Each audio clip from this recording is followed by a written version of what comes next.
আচ্ছা জি sir okay thank you আচ্ছা আমরা ক্লাসটা শুরু করি তিনটা সেকশনকে একসাথে বললাম কেন প্রতি সেকশনে আসলে কিছুটা পিছনে আছে এই জন্য চাইলাম যে একসাথে আমরা একটা ক্লাস নেই তো আমি ক্লাসটা শুরু করতেছি এখন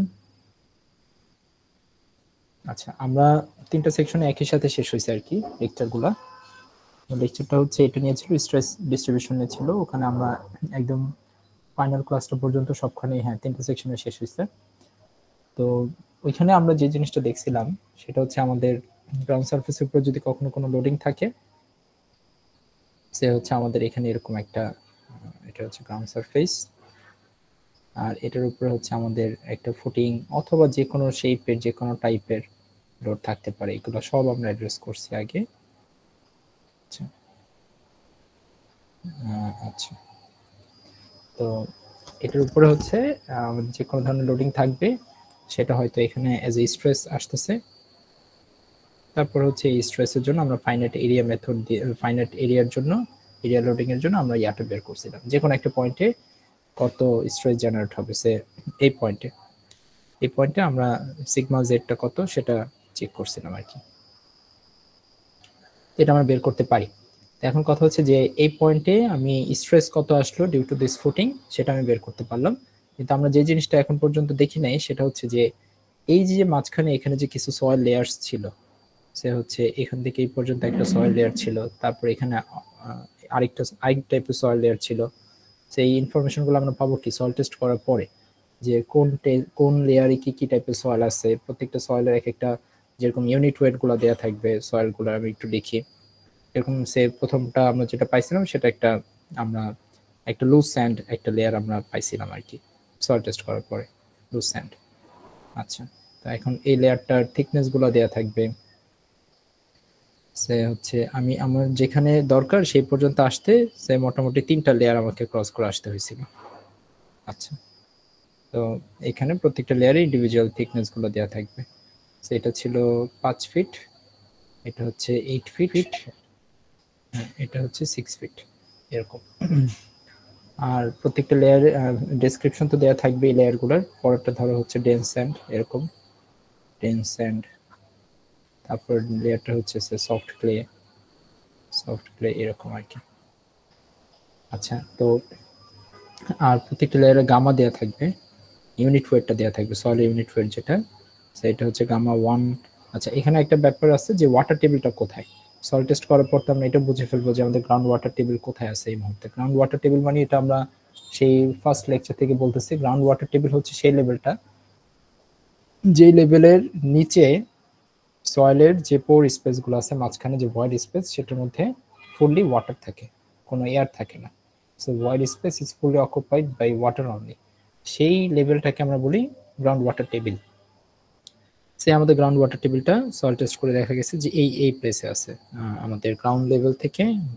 থেকে জিএল থেকে 5 ফিট নিচে আছে আচ্ছা তাহলে উপরে আমি এখানে যে গামাটা পাবো সেটা কিন্তু পাবো গামা ময়েস্ট পাবো কারণ আমরা জানি যে উপরে আস্তে আস্তে ওয়াটারটা যেয়ে উপরে সয়েলটাকে ভেজায় ফেলে আর কি সেটা কিন্তু ড্রাই পাবো না ড্রাই ন্যাচারাল কন্ডিশনে পাওয়া যায় না এটা আমরা ফার্স্ট লেকচারে বলছিলাম তাহলে গামা ময়েস্টের ভ্যালু সে আমার এখানে দেওয়া আছে ফিটে দিছি তো সবকিছু তাহলে এটা আছে হচ্ছে 110 পাউন্ড পার ফিট কিউব এরকম একটা ভ্যালু দেওয়া আছে আচ্ছা পরে যে সেকেন্ড লেয়ারটা এখান থেকে কিন্তু সব আমি গামা সেট পাওয়া শুরু করব যেহেতু এটা স্যাচুরেটেড কন্ডিশনে থাকবে ওয়াটার টেবিলের নিচে যেহেতু সয়েলটা সো এটা সে আছে হচ্ছে 115 পাউন্ড পার ফিট কিউব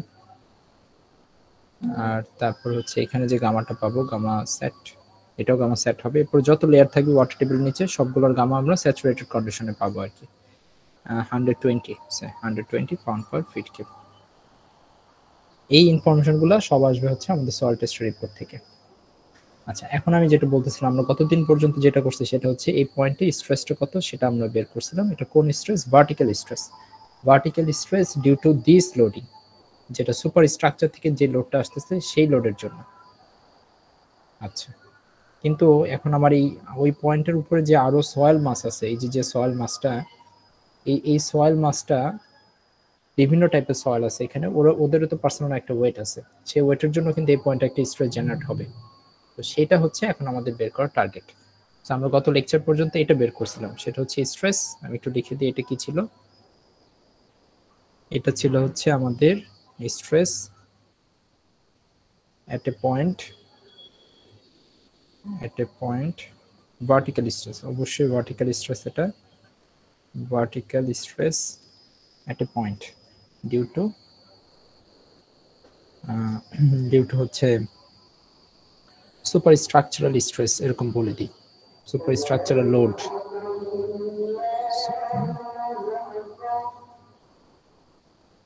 স্ট্রাকচারাল লোড, এই জিনিসটা আমরা কভার করছি কোথায়? এই জিনিসটা আমরা কভার করছি আমাদের স্ট্রেস ডিস্ট্রিবিউশন টপিকে।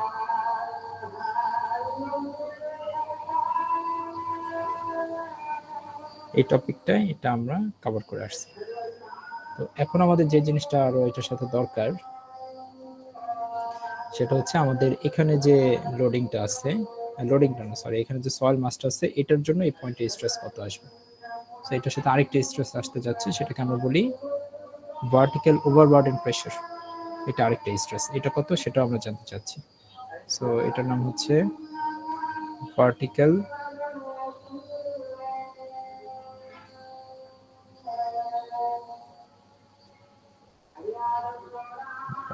স্ট্রেস বা প্রেসার, এটা প্রেসার বলে আর কি। সো জিনিসটা আসলে স্ট্রেস, একই জিনিস, ওভারবার্ডেন স্ট্রেস। তো এখন এই দুইটা পোর্শনকে আমরা একসাথে যোগ করে অ্যাড করে তারপর আমরা হচ্ছে এই পয়েন্টে একটা সয়েলের স্ট্রেংথকে এটার সাথে কম্পেয়ার করব, কারণ আলটিমেটলি স্ট্রেসটা তো শুধুমাত্র সুপার স্ট্রাকচার থেকে আসতেছে না, এখানে সয়েল মাস থেকেও তো আসতেছে। সো এই দুইটাকে একসাথে যোগ করে আমরা পাবো যে এই পয়েন্টে আসলে টোটাল স্ট্রেস কত জেনারেট হচ্ছে। তো এই দুটোকে যখন আমরা অ্যাড করলে আমরা পাবো total stress at this point.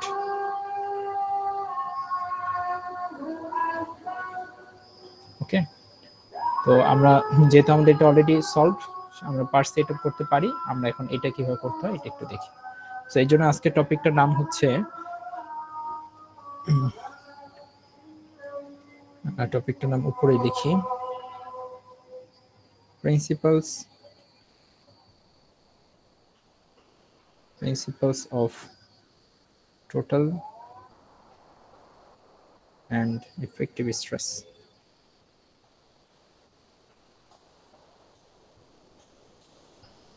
আচ্ছা, তো এখন আমরা এটা বের করার জন্য আমাদের যেটা করতে হবে, আমি আরেকটা এক্সাম্পল দেখাই, পরে আবার এখানে আসবো না, আমি আরেকটা থেকে শুরু করি, আরেকটা জায়গা থেকে। তো এখন কিন্তু আমাদের আসলে ওই গ্রাউন্ড সারফেসের উপরে কি আছে সেটা এখন দেখার বিষয় না, কারণ এখন আমরা আলাদা আরেকটা জিনিস করতেছি। পরে কম্বাইনলি যখন আমরা ডিজাইন করতে যাব কোনো কিছু, অথবা সয়েলের থেকে যে স্ট্রেসটা আসতেছে বা ওভারঅল যে স্ট্রেসটা, তার সাথে স্ট্রেংথ থেকে যখন কম্পেয়ার করতে যাব, তখন আমরা উপরে কি আছে সেটা নিয়ে কনসার্ন, কারণ উপরে কেসটা অলরেডি আমরা সলভ করে আসছি। তো এখন আমাদের কেসটা হচ্ছে যে এখানে সে আমাদের শুধু সয়েল মাস নিয়ে কাজ করি, এরকম তিনটা লেয়ার আছে, আমি তিনটা লেয়ারে ধরো তিনটা পয়েন্ট দিচ্ছি, এখানে একটা পয়েন্ট আছে, এখানে আরেকটা পয়েন্ট, এখানে আরেকটা পয়েন্ট, এটা হচ্ছে এ, এটা বি, এটা সি। আর আমার হচ্ছে গ্রাউন্ড ওয়াটার টেবিল যেটা, সেটা আছে এই লেয়ারে আছে, এখানে আছে। আর আমার লেয়ার যে ডেসক্রিপশনটা বলতে এই থিকনেস গুলো দেওয়া থাকলেই হবে, কোন লেয়ারের থিকনেস কত। এটা হচ্ছে আমাদের 5 মিটার, এটা 2 মিটার, এটা 3 মিটার। প্রত্যেকটা লেয়ারে গামা দেওয়া থাকবে, গামা এটা তো এটা কিন্তু ময়েস্ট গামা হবে। হ্যাঁ, আচ্ছা, এটা হচ্ছে সে 20 kilo newton per metre cube. এই লেয়ারে গামা স্যাচুরেটেড গামা দেওয়া আছে, সেটা হচ্ছে 20.5 kilo newton per metre cube. আর gamma sat 21 kilo newton per metre cube.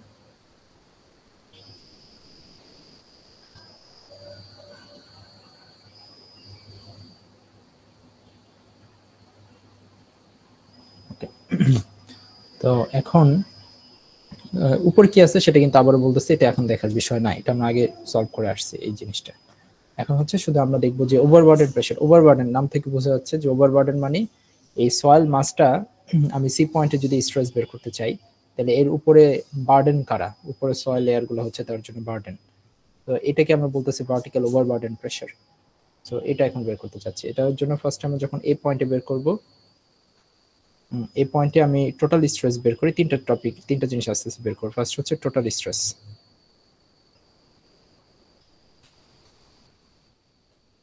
আচ্ছা, টোটাল স্ট্রেস বের করতে গেলে টোটাল স্ট্রেসকে আমরা বলি জাস্ট হচ্ছে সিগমা কোন পয়েন্টে, এ পয়েন্টে, সো সিগমা এ।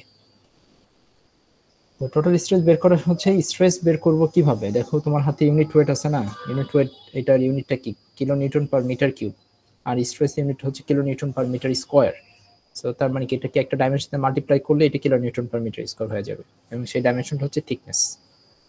সে তুমি যদি হচ্ছে এই পয়েন্টে স্ট্রেস চাও, তো এই পয়েন্টে কিন্তু কোনো স্ট্রেস পাবা না এই সয়েলের জন্য। কেন? কারণ এখানে থিকনেস এখন আসেনি। সো তুমি 5 মিটার নিচে না চেয়ে তুমি যদি 1 মিটার নিচে যদি স্ট্রেস চাও, তাহলে তুমি কি করবা, এই 20 সাথে 1 মিটার গুণ করবা, তাহলে কি আসবে 40 kilo newton per metre square. So প্রতি মিটার স্কয়ার 40 করে পড়তেছে। যদি 2 মিটার নিচে চাই, যদি 1 মিটার নিচে চাই তাহলে 20 ইনটু 1 হবে। তার মানে একটা ডাইমেনশন দিয়ে গুণ করলে আমরা ইউনিট ওয়েট থেকে আমি স্ট্রেসে কনভার্ট করতে পারতেছি আর কি। Like P equals to H rho G. আমরা ওয়াটারের যত নিচে যাব, এইচ এর ভ্যালু যত বাড়বে, তার স্ট্রেস বা প্রেসারটা, ওয়াটার প্রেসারটা তত বাড়বে।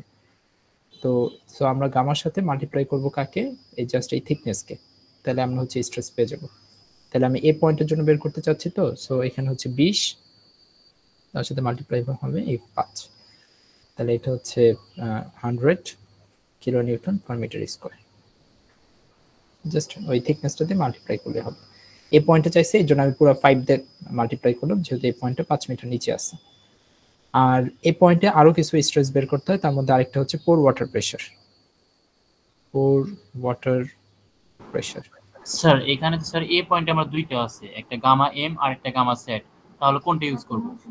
আচ্ছা, এই পয়েন্টে আমরা যেহেতু ওভারবার্ডেন প্রেসার বের করতেছি, সো এই পয়েন্টে প্রেসারটা জেনারেট করবে কিন্তু উপরের লেয়ারের যে সয়েলটা সেটা, ওর নিচের লেয়ার গ্র্যাভিটি তো নিচের দিকে, সো এই পয়েন্টে নিচের লেয়ার তো আর ম্যাটার করবে না, ঠিক আছে। এর উপরে যে লেয়ারটা আছে ওই লেয়ারটা কি পরিমাণ স্ট্রেস দিচ্ছে ওখানকার সয়েলটা সেটা বের করবে, সো নিচের লেয়ার কিছু ম্যাটার করে না, নিচে কি আছে নাই। এই জন্য টোটাল স্ট্রেসের নিচে কোন লেয়ার গুলো আছে এটা তো দেখার বিষয় না, মানে এটা তো ভার্টিক্যাল, আমরা সব স্ট্রেস কিন্তু ভার্টিক্যাল স্ট্রেস বের করতেছি।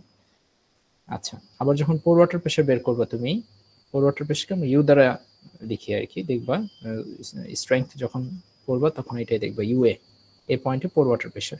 পোর ওয়াটার প্রেসার মানে হচ্ছে ওয়াটার কি প্রেসারটা দিচ্ছে, যেহেতু আমাদের এই পয়েন্টের উপরে কোনো ওয়াটার ছিলই না, ছিল সেটা তো আসলে তোমার তার মধ্যে এয়ারও ছিল আর কি, ওই কিছু ওয়াটার ছিল সেটা হয়তো সয়েল মাসের গায়ে লেগেছিল, সো ওইটা আসলে ওরকম ওয়েটে কন্ট্রিবিউট করতেছে না। সো আলটিমেটলি ওয়াটার নাই ধরতে গেলে, ওই যতটুকু ওয়াটার আছে সেটা গায়ে লেগে আছে।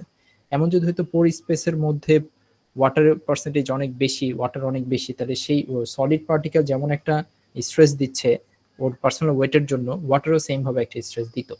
বাট যেহেতু হচ্ছে এটা ওয়াটার টেবিলের উপরে, সো ওয়াটার টেবিলের উপরে আসলে ওই যে পরিমাণ অল্প একটু ময়েশ্চার উঠছে সেটা তার গায়ে লেগে আছে, সেটা আসলে ওয়েটে কন্ট্রিবিউট করতেছে না, যার কারণে এখানে আলটিমেটলি কোনো পোর ওয়াটার প্রেশার থাকবে না। সেটা মনে রাখবা যে গ্রাউন্ড ওয়াটার টেবিলের উপরে সয়েলে কোনো পোর ওয়াটার প্রেশার থাকে না, এর নিচে আস্তে আস্তে পোর ওয়াটার প্রেশার জেনারেট হবে আর কি। আচ্ছা, তাইলে আমার এখানে আলটিমেটলি পোর ওয়াটার প্রেশার কিন্তু 0, যেহেতু এখন আমার ওয়াটার টেবিল আসেই নেই। আর তারপর আরেকটা যেটা বের করতে হবে সেটা হচ্ছে ইফেক্টিভ স্ট্রেস। Effective stress. আচ্ছা, ইফেক্টিভ স্ট্রেসকে আমরা ওই ইফেক্টিভ গামাকে আমরা বলতাম হচ্ছে গামা প্রাইম, ইফেক্টিভ স্ট্রেসকে আমরা বলবো sigma prime. Effective unit wait যেটা ছিল ওই যে সাবমার্সড অর ইফেক্টিভ ইউনিট ওয়েট যেটা, তাহলে ইফেক্টিভটা নিয়ে আসলে আমাদের কাজ। ইফেক্টিভটা আসলে বের করবো কিভাবে, ইফেক্টিভটা হচ্ছে টোটাল থেকে পোর ওয়াটার প্রেশারটা বাদ দিলে যেটা থাকে সেটা হচ্ছে ইফেক্টিভ। যেমন ভাবে আমরা যখন গামা প্রাইম করতাম, গামা প্রাইম বের করতাম মানে কি গামা স্যাট থেকে আমরা হচ্ছে গামা ডাব্লিউ কে বাদ দিতাম। তো তার কি আমার স্যাচুরেটেড কন্ডিশনে কি থাকে, ওটার মধ্যে সলিডও থাকে ওয়াটারও থাকে, তার থেকে আমি যখন এই ওয়াটার ইউনিট ওয়েটটা বাদ দিয়ে দিতাম আমি হচ্ছে ইফেক্টিভ ইউনিট ওয়েটটা পাইতাম। তাহলে এখন আমি কি করবো, টোটাল স্ট্রেস মানে কি যেখানে সলিডও আছে ওয়াটারও আছে, কিন্তু যদি আমাদের এই পয়েন্টের জন্য উপরে ওয়াটার নাই, যার কারণে এটাই হচ্ছে যে আমার সিগমা এ থেকে যখন আমি ইউ এ বাদ দিব, তো আলটিমেটলি কিন্তু এটা সিগমা এই থাকতেছে, কারণ ইউ এ পুরো ওয়াটার প্রেশার নাই, তো তার মানে কি আলটিমেটলি টোটাল স্ট্রেস এই পয়েন্টে যেটা আসছে সেটা পুরোটাই ডিউ টু সলিড। তো সলিডের যে স্ট্রেসটা, সলিড ইন্ডিভিজুয়ালি সলিডটা যে স্ট্রেসটা দিচ্ছে সেটাকে আমরা বলি ইফেক্টিভ স্ট্রেস। তাহলে আমাদের এখানে 100 মাইনাস 0 করলে আলটিমেটলি আমাদের 100 যেটা টোটাল স্ট্রেস ছিল সেটা হচ্ছে এই পয়েন্টের ইফেক্টিভ স্ট্রেস। কেপিএ বলো বা kilo newton per metre square বলো, একই জিনিস। আমি আরো কয়েকটা পয়েন্টে সলভ করি, তারপর দেখবা কনফিউশন থাকলে এটা সলভ হয়ে যাবে। সে এখন আমি হচ্ছে বি পয়েন্টে করতে চাচ্ছি, বি পয়েন্টে বের করি। আচ্ছা, বি পয়েন্টে আমি যখন টোটাল স্ট্রেস বের করব, মানে সিগমা এ সিগমা বি, আচ্ছা, তখন যে টোটাল স্ট্রেসের ঘটনা হচ্ছে ইউনিট ওয়েটকে মাল্টিপ্লাই করে দেওয়া 5 দিয়ে। এটা এখানে ওয়াটার আছে কি নাই না কি কিচ্ছু দেখার বিষয় না টোটাল বের করার সময়। তাহলে আমাদের এটা হবে হচ্ছে 5 ইন্টু হচ্ছে 20, তার সাথে আরো অ্যাড হবে, আমি বি পয়েন্টে চাচ্ছি, সো বি পয়েন্টে যে পয়েন্টটা তার উপরে দুইটা সয়েল লেয়ার আছে, সো 5 কে তার ইন্ডিভিজুয়াল গামা দিয়ে মাল্টিপ্লাই করবা, আর 2 কে 20.5 দিয়ে মাল্টিপ্লাই করবা। আচ্ছা, তাহলে হচ্ছে আমরা যেটা পাবো একটু করে দেখি, 141। আচ্ছা, 141 KP kilo newton per metre square, যেটা খুশি বলো। তারপরে যদি এখন আমি বি পয়েন্টে ইয়া বের করতে চাই, কোর ওয়াটার প্রেশার বের করতে চাই, ইউবি। আচ্ছা, এটা বের করতে চাইলে আমার কনসেপ্ট হচ্ছে যে আমার যেহেতু এটা ওয়াটার প্রেশার বের করব, সো ওয়াটারের ইউনিট ওয়েটকে ওই থিকনেসটা দিয়ে গুণ করব। ওয়াটার কিন্তু 2 মিটারের ওয়াটার আছে, এর উপরে কিন্তু ওয়াটার ছিল না। সো তার মানে এখন আমি যদি এই যে 2 যেটা, এই 2 থিকনেসকে আমি ওয়াটার ইউনিট ওয়েট দিয়ে মাল্টিপ্লাই করতে হবে, গামা সেট দিয়ে না, কিন্তু ওয়াটার ইউনিট ওয়েট হচ্ছে গামা ডব্লিউ যেটা 9.81, সো 2 ইনটু 9.81 9.8 equals to 19.6, এটা হচ্ছে ওয়াটার প্রেশার। মানে বি পয়েন্টে যখন আমি ওয়াটার প্রেশার বের করবো, আমি দেখবো যে ওয়াটারটা কতখানি ডেপথ জুড়ে আছে আর কি। তো ওয়াটারটা আছে মাত্র উপরে 2 মিটার। তাহলে এই 2 এর সাথে যেহেতু এতক্ষণ পর্যন্ত টোটাল স্ট্রেস বা ইফেক্টিভ স্ট্রেস, আচ্ছা আমি বলি আবার, টোটাল স্ট্রেস কোনটা, যেটা হচ্ছে ওয়াটার এন্ড সলিড, এয়ার তো কনসিডার করবো না, ওর তো পার্সোনাল ওয়েট নাই, ওর ইউনিট ওয়েটও নাই। তাহলে টোটাল স্ট্রেসের মধ্যে কে কে ঢুকে আছে, সলিডের ইউনিট ওয়েটটা এন্ড হচ্ছে ওয়াটার ইউনিট ওয়েটটা। পোর ওয়াটার প্রেশারের মধ্যে জাস্ট ওয়াটার, এই জন্য টোটাল থেকে যখন পোর ওয়াটার প্রেশারটা বাদ দিচ্ছি আমার ইফেক্টিভ আসতেছে। ইফেক্টিভ মানে কি, সলিডের ইউনিট ওয়েটের জন্য ওই পয়েন্টে যে স্ট্রেসটা আসতেছে সেটাকে আমরা বলতেছি ইফেক্টিভ স্ট্রেস। তাহলে এখন আমি যখন বি পয়েন্টে ইফেক্টিভটা বের করতে যাব, সিগমা প্রাইম এট বি, তখন কি টোটাল থেকে এটা বাদ দিব, UB minus sigma B minus হচ্ছে ইউবি, মাইনাস করলে আমার হচ্ছে ওই বি পয়েন্ট ইফেক্টিভ স্ট্রেসটা আসবে। আলটিমেটলি আমার কাজ হচ্ছে ইফেক্টিভ দিয়ে, এটা হচ্ছে 141 মাইনাস 19.6, 121.4 কেপি, এই হচ্ছে বি পয়েন্ট ইফেক্টিভ স্ট্রেস। এইভাবে আমি আবার আরেকটি পয়েন্ট দেখাই, সি পয়েন্টের জন্য যখন বের করব, তখন সি পয়েন্টে সিগমা সি টোটাল স্ট্রেস বের করি। তাহলে কত হবে, ফার্স্টে 5, তার সাথে তার ইন্ডিভিজুয়াল যে গামাটা আছে তার মানে 20, তারপর হচ্ছে আমাদের 2, তার সাথে সেই লেয়ারে যে গামা আছে সেটা স্যাচুরেটেড থাকুক আর ময়েস্ট থাকুক, যা ইচ্ছে তা থাকুক, টোটালি আমরা সেটা দেখবো না, জাস্ট থিকনেসের সাথে যে গামাটা দেওয়া আছে সেটা মাল্টিপ্লাই করলে হবে 20.5। আচ্ছা, তার সাথে আরো আসছে 3, যেহেতু সি পয়েন্টের উপরে 3টা লেয়ার আছে, সো 3টে লেয়ারই এখানে স্ট্রেসে কন্ট্রিবিউট করবে, এটা হচ্ছে 21। এটা করলে আমাদের আসবে হচ্ছে 200%। 204, হ্যাঁ জি স্যার। 204 এত kilo newton per metre square. আর তারপর যখন আমরা ইউসি বের করব, সি পয়েন্টে পোর ওয়াটার প্রেশারটা কত আসবে দেখি বলো তো,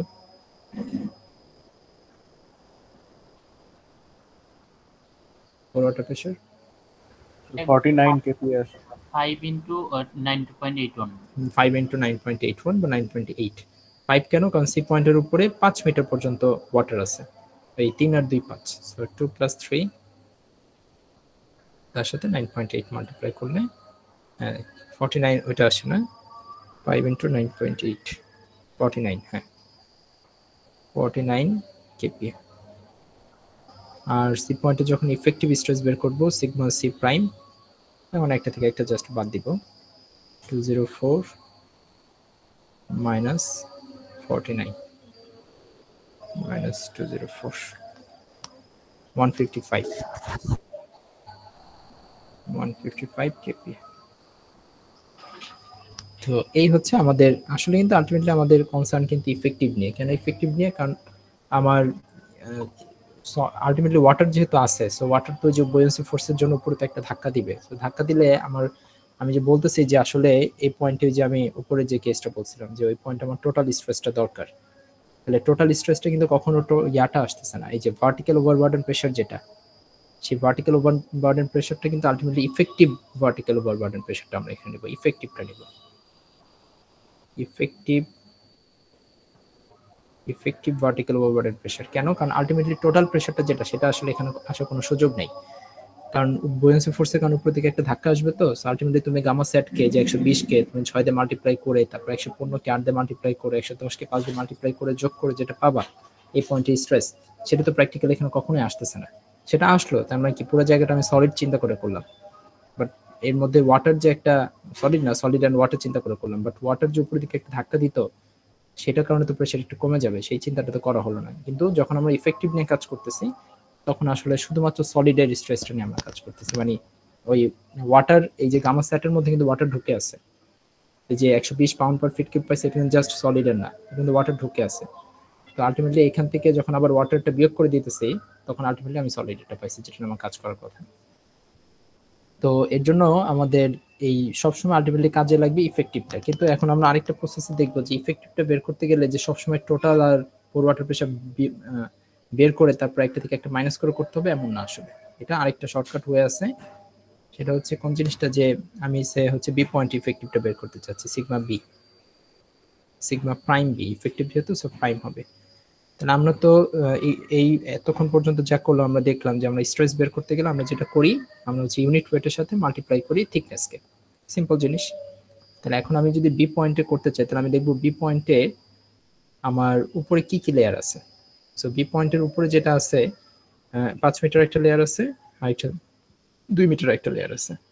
মানে এখন আমরা এটা যদি করতে চাই তাহলে 5 এর সাথে মাল্টিপ্লাই করবো 20, কারণ এখান থেকে আর বাদ দেওয়ার কিছু নেই, 5 × 20, কারণ এখানে টোটাল যেটা আসবে সেটাই তো হবে ইফেক্টিভ, কারণ এখানে তো ওয়াটার নাই। 5 × 20, এই যে প্রথমে হচ্ছে 5 × 20। আচ্ছা, তারপর যেটা করব সেটা হচ্ছে যে পরবর্তী 2 মিটারের মধ্যে কিন্তু ওয়াটার আছে, তাহলে আমি গামা সেট যদি ইউজ করি 2 × 20.5 ইউজ করি তাহলে টোটাল বের হয়ে গেল, তার থেকে আবার পরে পোর ওয়াটার প্রেশারটা বাদ দিতে হবে। তো সেটা ইউজ না করে আমরা যদি সরাসরি এই ফর্মুলাটা ইউজ করি, যে আমাদের কাছে তো একটা ফর্মুলা ছিল ইফেক্টিভ ইউনিট ওয়েটের, সো আমি ইফেক্টিভ ইউনিট ওয়েটকে যদি থিকনেস দিয়ে গুণ করি তাহলে আমি ইফেক্টিভ স্ট্রেস পেয়ে যাচ্ছি, আমার তো শুধু শুধু বিয়োগ করা লাগে না। সো আমি এখানে যে গামা প্রাইমকে যদি আমি ওই 2 মিটার দিয়ে মাল্টিপ্লাই করি তাহলে কিন্তু হয়ে যায়, এই যে যেরকম হচ্ছে 5 × 20 প্লাস হচ্ছে গামা প্রাইমের ভ্যালু ছিল একটু দেখে আসি গামা সেট কত, গামা সেট এই যে বি পয়েন্টের উপরে যে লেয়ারটা 2 মিটার সেটা গামা সেট হচ্ছে 20.5। তাহলে আমরা এখানে এই 20.5 থেকে 9.81 মাইনাস করে দিলে 9.8 মাইনাস করে দিয়ে ইন্টু 2 দিয়ে মাল্টিপ্লাই করলে কিন্তু আমার একবারে কাজটা হয়ে যাচ্ছে। এটা বের করে দেখবা সেই 121.4 আসবে, 121.4 কেপি। সেম কাজটা এখন আমি যদি আবার সি পয়েন্টের জন্য দেখাই, sigma C prime, sigma C prime. আচ্ছা, এটার জন্য দেখাইলে আমাদের উপর থেকে আসি, সি পয়েন্ট যেহেতু সবার নিচে, সো একদম উপর থেকে দেখে দেখে আসি। এটা হচ্ছে 5, তার সাথে মাল্টিপ্লাই হবে 20, তারপর কি হবে প্লাস 2 মিটারের যেটা আছে সেই 2, এই 2 এর সাথে মাল্টিপ্লাই হবে কিন্তু গামা প্রাইম। গামা প্রাইম বের করবো কিভাবে, গামা সেট দেওয়া আছে 20.5, তার থেকে 9.8 বাদ দিয়ে দিব। আবার হচ্ছে তারপরে একটা 3 মিটারের লেয়ার আছে, সো 3, তার সাথে তার গামা সেট হচ্ছে 21, তার থেকে বাদ দেবেন 9.8। এটা করলে তুমি করে দেখো হুবহু এটা আসবে 155 আসবে। সো যেহেতু আমাদের দরকার হচ্ছে ইফেক্টিভটা, সো আমরা ইফেক্টিভটা ডিরেক্টলি কেমনে বের করা যায় সেটা আসলে দরকার। সো আমরা ডিরেক্টলি বের করতে পারি। স্যার আমরা তো স্যার সিগমা সি প্রাইমে তাহলে এইভাবে লিখতে পারতাম যে সিগমা বি প্রাইম প্লাস হচ্ছে দেন 3 ইনটু বাকিটা। হ্যাঁ গুড গুড, এটাও লেখা যায়, বাট তোমাকে আসলে সবসময় যে এভাবে বের করতে বলবে না, তোমাকে আসলে স্পেসিফিক একটা জায়গায় বের করতে বলবে। সো এর আগেরটা যে তোমার হাতে আছে সিগমা বি প্রাইম, এরকম নাও হতে পারে আর কি, তুমি করতে পারো, বুঝে গেলে যে আমরা ইচ্ছা করতে পারো, কোনো সমস্যা নেই। জিনিসটা কঠিন কিছু না, খুব সিম্পল একটা জিনিস। সো আমাদের মোটামুটি এই জিনিসটা বের করা শেষ, যে আমরা তার মানে এখন যদি আমি তোমাকে একটা ওভারঅল একসাথে যদি একটা জিনিস দিই তোমার প্র্যাকটিসের জন্য, যেও যে আছে উপরে তো এরকম একটা ছিলই আমাদের, ওটার কাছে যাই। এই যে আমাদের ফার্স্টে যে জিনিসটা নিয়ে আমি শুরু করছিলাম ক্লাসটা আর কি, যে আমরা চাচ্ছিলাম এই যে যে পয়েন্টটা, এই পয়েন্টটা, এই যে এই পয়েন্টটা, হ্যাঁ এই যে পয়েন্টটা, এই পয়েন্টে এখন আমার টোটাল স্ট্রেস, টোটাল মানে কিন্তু আবার ওই টোটাল না, টোটাল মানে একদম যত স্ট্রেস আসতেছে সেইটা যদি এখন বের করতে চাই, তাহলে সেই জিনিসটাকে এই পয়েন্টের একটা নাম দিই আমি এ। আমি বের করতে চাচ্ছি যে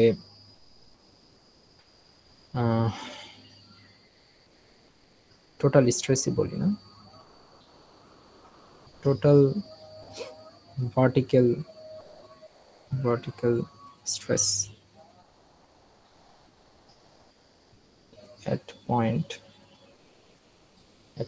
A। তার মানে তুমি চিন্তা করো যে তোমার এখানে একটা গ্রাউন্ড সারফেস ছিল, তার উপরে এরকম একটা ফুটিং আছে, এই ফুটিং এর নিচে এরকম 2-3টা লেয়ার পরে আমার একটা পয়েন্ট নিয়ে আমার ইন্টারেস্ট, যে পয়েন্টের স্ট্রেংথ কি এনাফ কিনা স্ট্রেসকে টেক ওভার করার জন্য। এটা আমি কেমনে বের করবো? এটা বের করতে গেলে আমি আগে স্ট্রেসটা আগে বের করি, তারপর স্ট্রেংথের সাথে কম্পেয়ার করা যাবে। স্ট্রেসটার দুইটা পার্ট থাকবে এখন তাহলে, ঠিক আছে? যে একটা এটা হচ্ছে সিগমা সিগমা সিগমা হ্যাঁ, এটাকে দেখবা আমি একটু দুই ভাবে লিখি, একটা হচ্ছে সিগমা নট প্রাইম আর একটা হচ্ছে ডেল সিগমা। এই জিনিসটাই আমাদের এখন সামনে যে টপিকটা আমরা পড়াবো সেটার জন্য লাগবে এই কনসেপ্টটা। এটাকে আমরা বলতেছি সিগমা জেড টোটাল। তার মানে দেখো যে এই পয়েন্টে যে টোটাল স্ট্রেস আসবে, সেই টোটাল স্ট্রেসের মধ্যে একটা পোর্শন কোনটা, sigma naught prime. Sigma naught prime বলতে বোঝাচ্ছে যে তার প্রেজেন্ট ওভারবার্ডেন প্রেসার যেটা আছে, প্রেজেন্ট বলতে বোঝাচ্ছে কোনটা, যে ফুটিং এখন আসে নাই। কারণ আমি তো আলটিমেটলি কোনো একটা বিল্ডিং তুমি করবা, কনস্ট্রাকশন করবা, তার আগেই তো আসলে এই ক্যালকুলেশন গুলো করে ফেলতে হবে।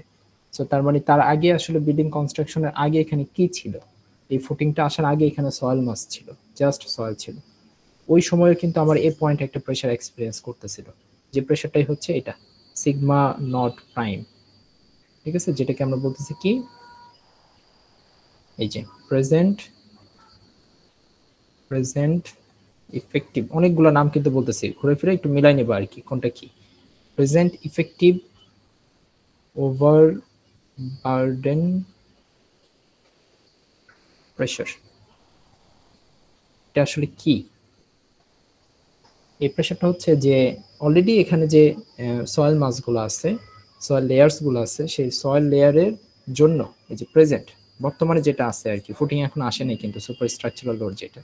সো প্রেজেন্ট ইফেক্টিভ, আবার ইফেক্টিভ কেসে বের করতেছে যেহেতু উপরে প্রাইম দেয়া আছে, প্রেজেন্ট ইফেক্টিভ ওভারবার্ডেন প্রেসার। আর এই যে যেটা দেখতেছো এটাকে আমরা বলতেছি সুপার স্ট্রাকচারাল স্ট্রেস, যেটা আর কি ফুটিং থেকে আসতেছে, যেটা কিন্তু আমাদের সেই সিগমা জেড, আমরা স্ট্রেস ডিস্ট্রিবিউশনে যে সিগমা জেডটা বের করছিলাম সেটাই হচ্ছে এটা হচ্ছে সুপার স্ট্রাকচারাল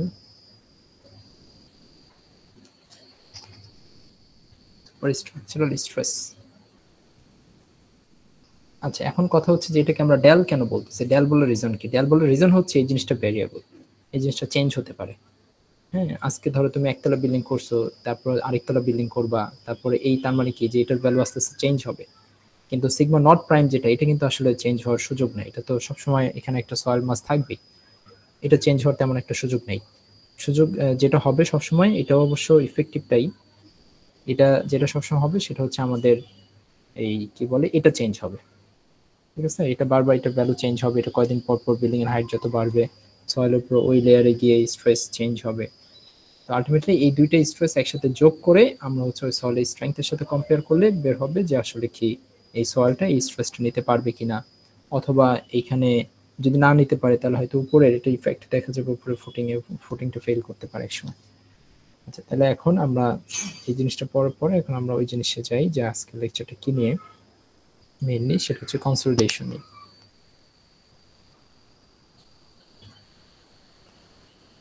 কনসলিডেশন, আচ্ছা কনসলিডেশন হচ্ছে আলটিমেটলি হচ্ছে আমরা বলছিলাম যে বাংলায় বললে এটা মানে হচ্ছে ঘনীভবন। ঘনীভবন মানে হচ্ছে যে আমার কোনো একটা রিঅ্যাকশনে যখন ওয়াটারটা রিলিজ হয় রিঅ্যাকশন থেকে তখন আমরা সেটা বলি ঘনীভবন বিক্রিয়া। সেম ভাবে সয়েলের মধ্যে থেকে যখন ওয়াটারটা রিলিজ হবে সলিড পার্টিকেলগুলো তখন কাছাকাছি চলে আসবে, কারণ ভয়েড স্পেসটার মধ্যেই তো আসলে মেইনলি ওয়াটারটা ছিল। সেখান থেকে যখন ওয়াটারটা আস্তে আস্তে রিলিজ হয়ে নিচে চলে যাচ্ছে তখন সলিড পার্টিকেলগুলো মধ্যে ভয়েডটা কমে যাবে, এর পরস্পর ক্লোজ হবে, যার তুমি রেজাল্ট হিসেবে দেখবা যে উপরে যে স্ট্রাকচার আছে সেটা বসে যাবে, তাহলে কি সেটেলমেন্ট হবে। তো আমরা এখন যেটা পড়তেছি সেটা হচ্ছে কনসলিডেশন রিঅ্যাকশন না কনসলিডেশন সেটেলমেন্ট করতেছি, বলবো আর কি। এই কনসলিডেশন সেটেলমেন্ট এই চ্যাপ্টারটা বিএম দাসের বইয়ে চ্যাপ্টার নাম্বার 11, চ্যাপ্টারটা টাইটেল কনসলিডেশন না, টাইটেল হচ্ছে কম্প্রেসিবিলিটি অফ সয়েল, মানে সয়েলকে যখন তুমি কম্প্রেস করবা এই কম্প্রেস করার কোন ওয়েটা আমরা নিচ্ছি। একটা তো কম্প্যাকশনের থ্রুতে সয়েলকে কম্প্রেস করা যায়, সেটা আমরা পড়েই আসছি অলরেডি, সেটা স্যান্ডি টাইপের সয়েলের জন্য। আর ক্লে টাইপের একটা সয়েলকে যদি তুমি কম্প্যাক্ট করতে চাও, কম্প্যাক্ট বলে না, সেটাকে আমরা বলি কনসলিডেট করা। তার মানে হচ্ছে ওটার মধ্যে থেকে ক্লের মধ্যে তো বোঝা যাচ্ছে প্রচুর ফাইন, ওটার মধ্যে ওয়াটার আটকায় থাকে, ওটা ক্লে মানেই সেটা দেখবা স্যাচুরেটেড ক্লে মানেই স্যাচুরেটেড হবে। কেন? কারণ ক্লে কখনোই টপ সয়েল হিসেবে ক্লে পাওয়া যায় না, ক্লে পাওয়া যায় অনেক নিচে, ততক্ষণে ওয়াটার টেবিল চলে আসে। তো তার মানে ওয়াটার টেবিল নিচে সয়েল তো স্যাচুরেটেড হবেই, সেই জন্য ক্লে সবসময় স্যাচুরেটেড কন্ডিশনে পাওয়া যায় আর কি। তো বিএম দাসের চ্যাপ্টার নাম্বার 11-এ তুমি দেখবে পাবা compressibility of soil, compressibility of soil.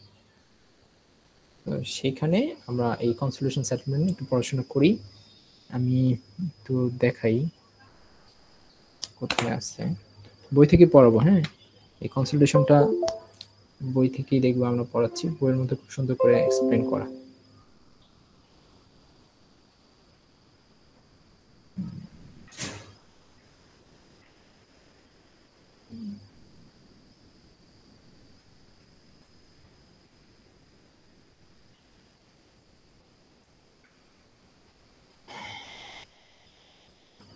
আচ্ছা, এখানে চ্যাপ্টার নাম্বার 11 এই যে কম্প্রেসিবিলিটি অফ সয়েল,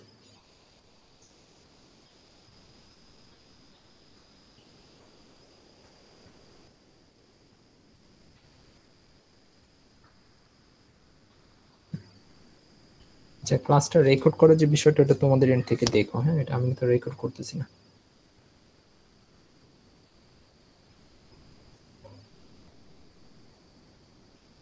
আচ্ছা, তো এইটা এখানে আমি শুরুতে বই থেকে একটু দেখাই যে ফার্স্টে খুবই ইম্পর্টেন্ট কিছু কথা বলছে, এগুলো থিওরিতে আসে আর কি।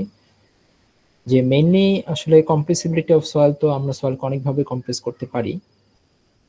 তার মধ্যে হচ্ছে মানে মেইন কথা, সয়েলটা যখনই কম্প্রেস হবে বা পরস্পর ক্লোজ আসবে সলিড পার্টিকেলগুলা, তখন উপরের স্ট্রাকচারে সেটেলমেন্ট হবে। কথাটা হচ্ছে এরকম, বা সয়েলের সেটেলমেন্ট হওয়া তার মানে কি উপরের স্ট্রাকচারটা বসে যাবে। তো এই কথাটাই ফার্স্টের দিকে বলবে যে এই এরকম সেটেলমেন্ট আসলে আবার 3 ধরনের সেটেলমেন্ট আছে, 3 ভাবে সয়েলটা বসে যেতে পারে। ফার্স্টের যে কনসেপ্টটা সেটা হচ্ছে ইলাস্টিক সেটেলমেন্ট বা ইমিডিয়েট সেটেলমেন্ট। এই জিনিসটা কোন জিনিস, সেটা হচ্ছে যে ইলাস্টিক, নাম থেকে বোঝা যাচ্ছে যে যেটা আসলে রিগেইন হয় তার মানে, তাই না? ইলাস্টিসিটি প্রপার্টি মানে তো হচ্ছে তুমি লোডটা সরাই ফেললে ওই জিনিসটা আবার আগের জায়গায় চলে আসার কথা। তো সয়েলের মধ্যে কি প্রপার্টি আছে কিনা? হ্যাঁ, সয়েল নর্মালি ইনইলাস্টিক ম্যাটেরিয়াল, কিন্তু তার মধ্যে কিছুটা হলে ইলাস্টিসিটি থাকে। তো তার মানে কি যে তুমি যদি কখনো কোন একটা ধরো একদম বেয়ার একটা ল্যান্ডে তুমি গেছো, এমনি চিন্তা করো, সবসময় এমনি চিন্তা করবে যে তুমি খালি একটা জায়গায় গেছো, যাওয়ার পর এখানে তুমি ফার্স্ট একটা ফুটিং প্লেস করলা। তো যখনই ফুটিংটা প্লেস করবা সাথে সাথে ইমিডিয়েটলি এটা একটা সেটেলমেন্ট হবে। একটু আগে বলছিলাম সেটেলমেন্ট কেন হয়, যে তুমি একটা লোড লং টাইম পর্যন্ত সাস্টেইন করাবা, এই লোডের কারণে ওই ওয়াটারটা আস্তে আস্তে ওই সয়েলের মধ্যে ওয়াটারটা আস্তে আস্তে বের হবে, তারপর সলিড পার্টিকেল গুলো কাছাকাছি আসবে, তারপর হচ্ছে উপরে স্ট্রাকচারটা একটু বসে যাবে। এইটার নাম তো কনসলিডেশন সেটেলমেন্ট। কিন্তু ইলাস্টিক সেটেলমেন্ট মানে কি, যখনই তুমি ফুটিংটা বসাইছিলা একদম এয়ার সারফেসটার উপরে, গ্রাউন্ড সারফেসটার উপরে, সাথে সাথে ইমিডিয়েটলি এটার একটা সেটেলমেন্ট হবে। যদি এটা ভ্যালু খুব কম, তুমি বুঝতে পারছো, কখনোই তোমরা এই জিনিসটা দেখো না। যেমন কোনো একটা লোড যদি, ইভেন তুমিও যদি একটা সয়েলের উপরে গিয়ে দাঁড়াও, তাহলে কিন্তু ইমিডিয়েটলি একটা সেটেলমেন্ট হবে। তুমি বলবে হ্যাঁ এটা তো আমি দেখি, বাট তুমি যেটা দেখো ওটা ওই যে সেই আইদার সেটা কম্প্যাকশন অথবা কনসলিডেশনের মধ্যে পড়ে। তুমি বালির উপরে গিয়ে দাঁড়াইলে বালিটা বসে যাচ্ছে, এটা কিন্তু কম্প্যাকশন, এটা কিন্তু ইলাস্টিক সেটেলমেন্ট না। ইলাস্টিক মানে সেটা অবশ্যই রিগেইন করার একটা পসিবিলিটি থাকতে হবে। তুমি ওখান থেকে পা উঠাইলে কিন্তু আবার বালি আগের জায়গায় চলে আসতেছে না, ঠিক আছে? তো মানে মেন কথা হচ্ছে যে তুমি এইটার পরিমাণটা খুবই কম, এটা বোঝা যায় না। এবং এই জিনিসটা তুমি যদি বলো এটা তো রিগেইন হয়, তাহলে এটা আমি ক্যালকুলেট করবো কেন, এটা তো আলটিমেটলি পার্মানেন্ট সেটেলমেন্ট হচ্ছে না। এটা কিন্তু রিগেইন হওয়ার সুযোগটা তুমি কখনোই দাও না।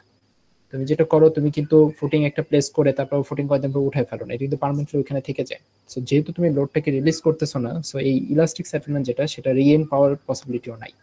তো তার মানে আমাদের রিয়েল লাইফ কেসে তোমার ইলাস্টিক সেটেলমেন্ট কত হবে ওই সয়েলের জন্য, সেটা সাথে তারপর নিচে আরেকটা আছে প্রাইমারি কনসলিডেশন সেটেলমেন্ট, এগুলো সব যোগ করে তারপর হচ্ছে তোমার আলটিমেটলি কত সেটেলমেন্ট হতে পারে স্ট্রাকচারটা, সেটা ক্যালকুলেট করতে হবে আর কি।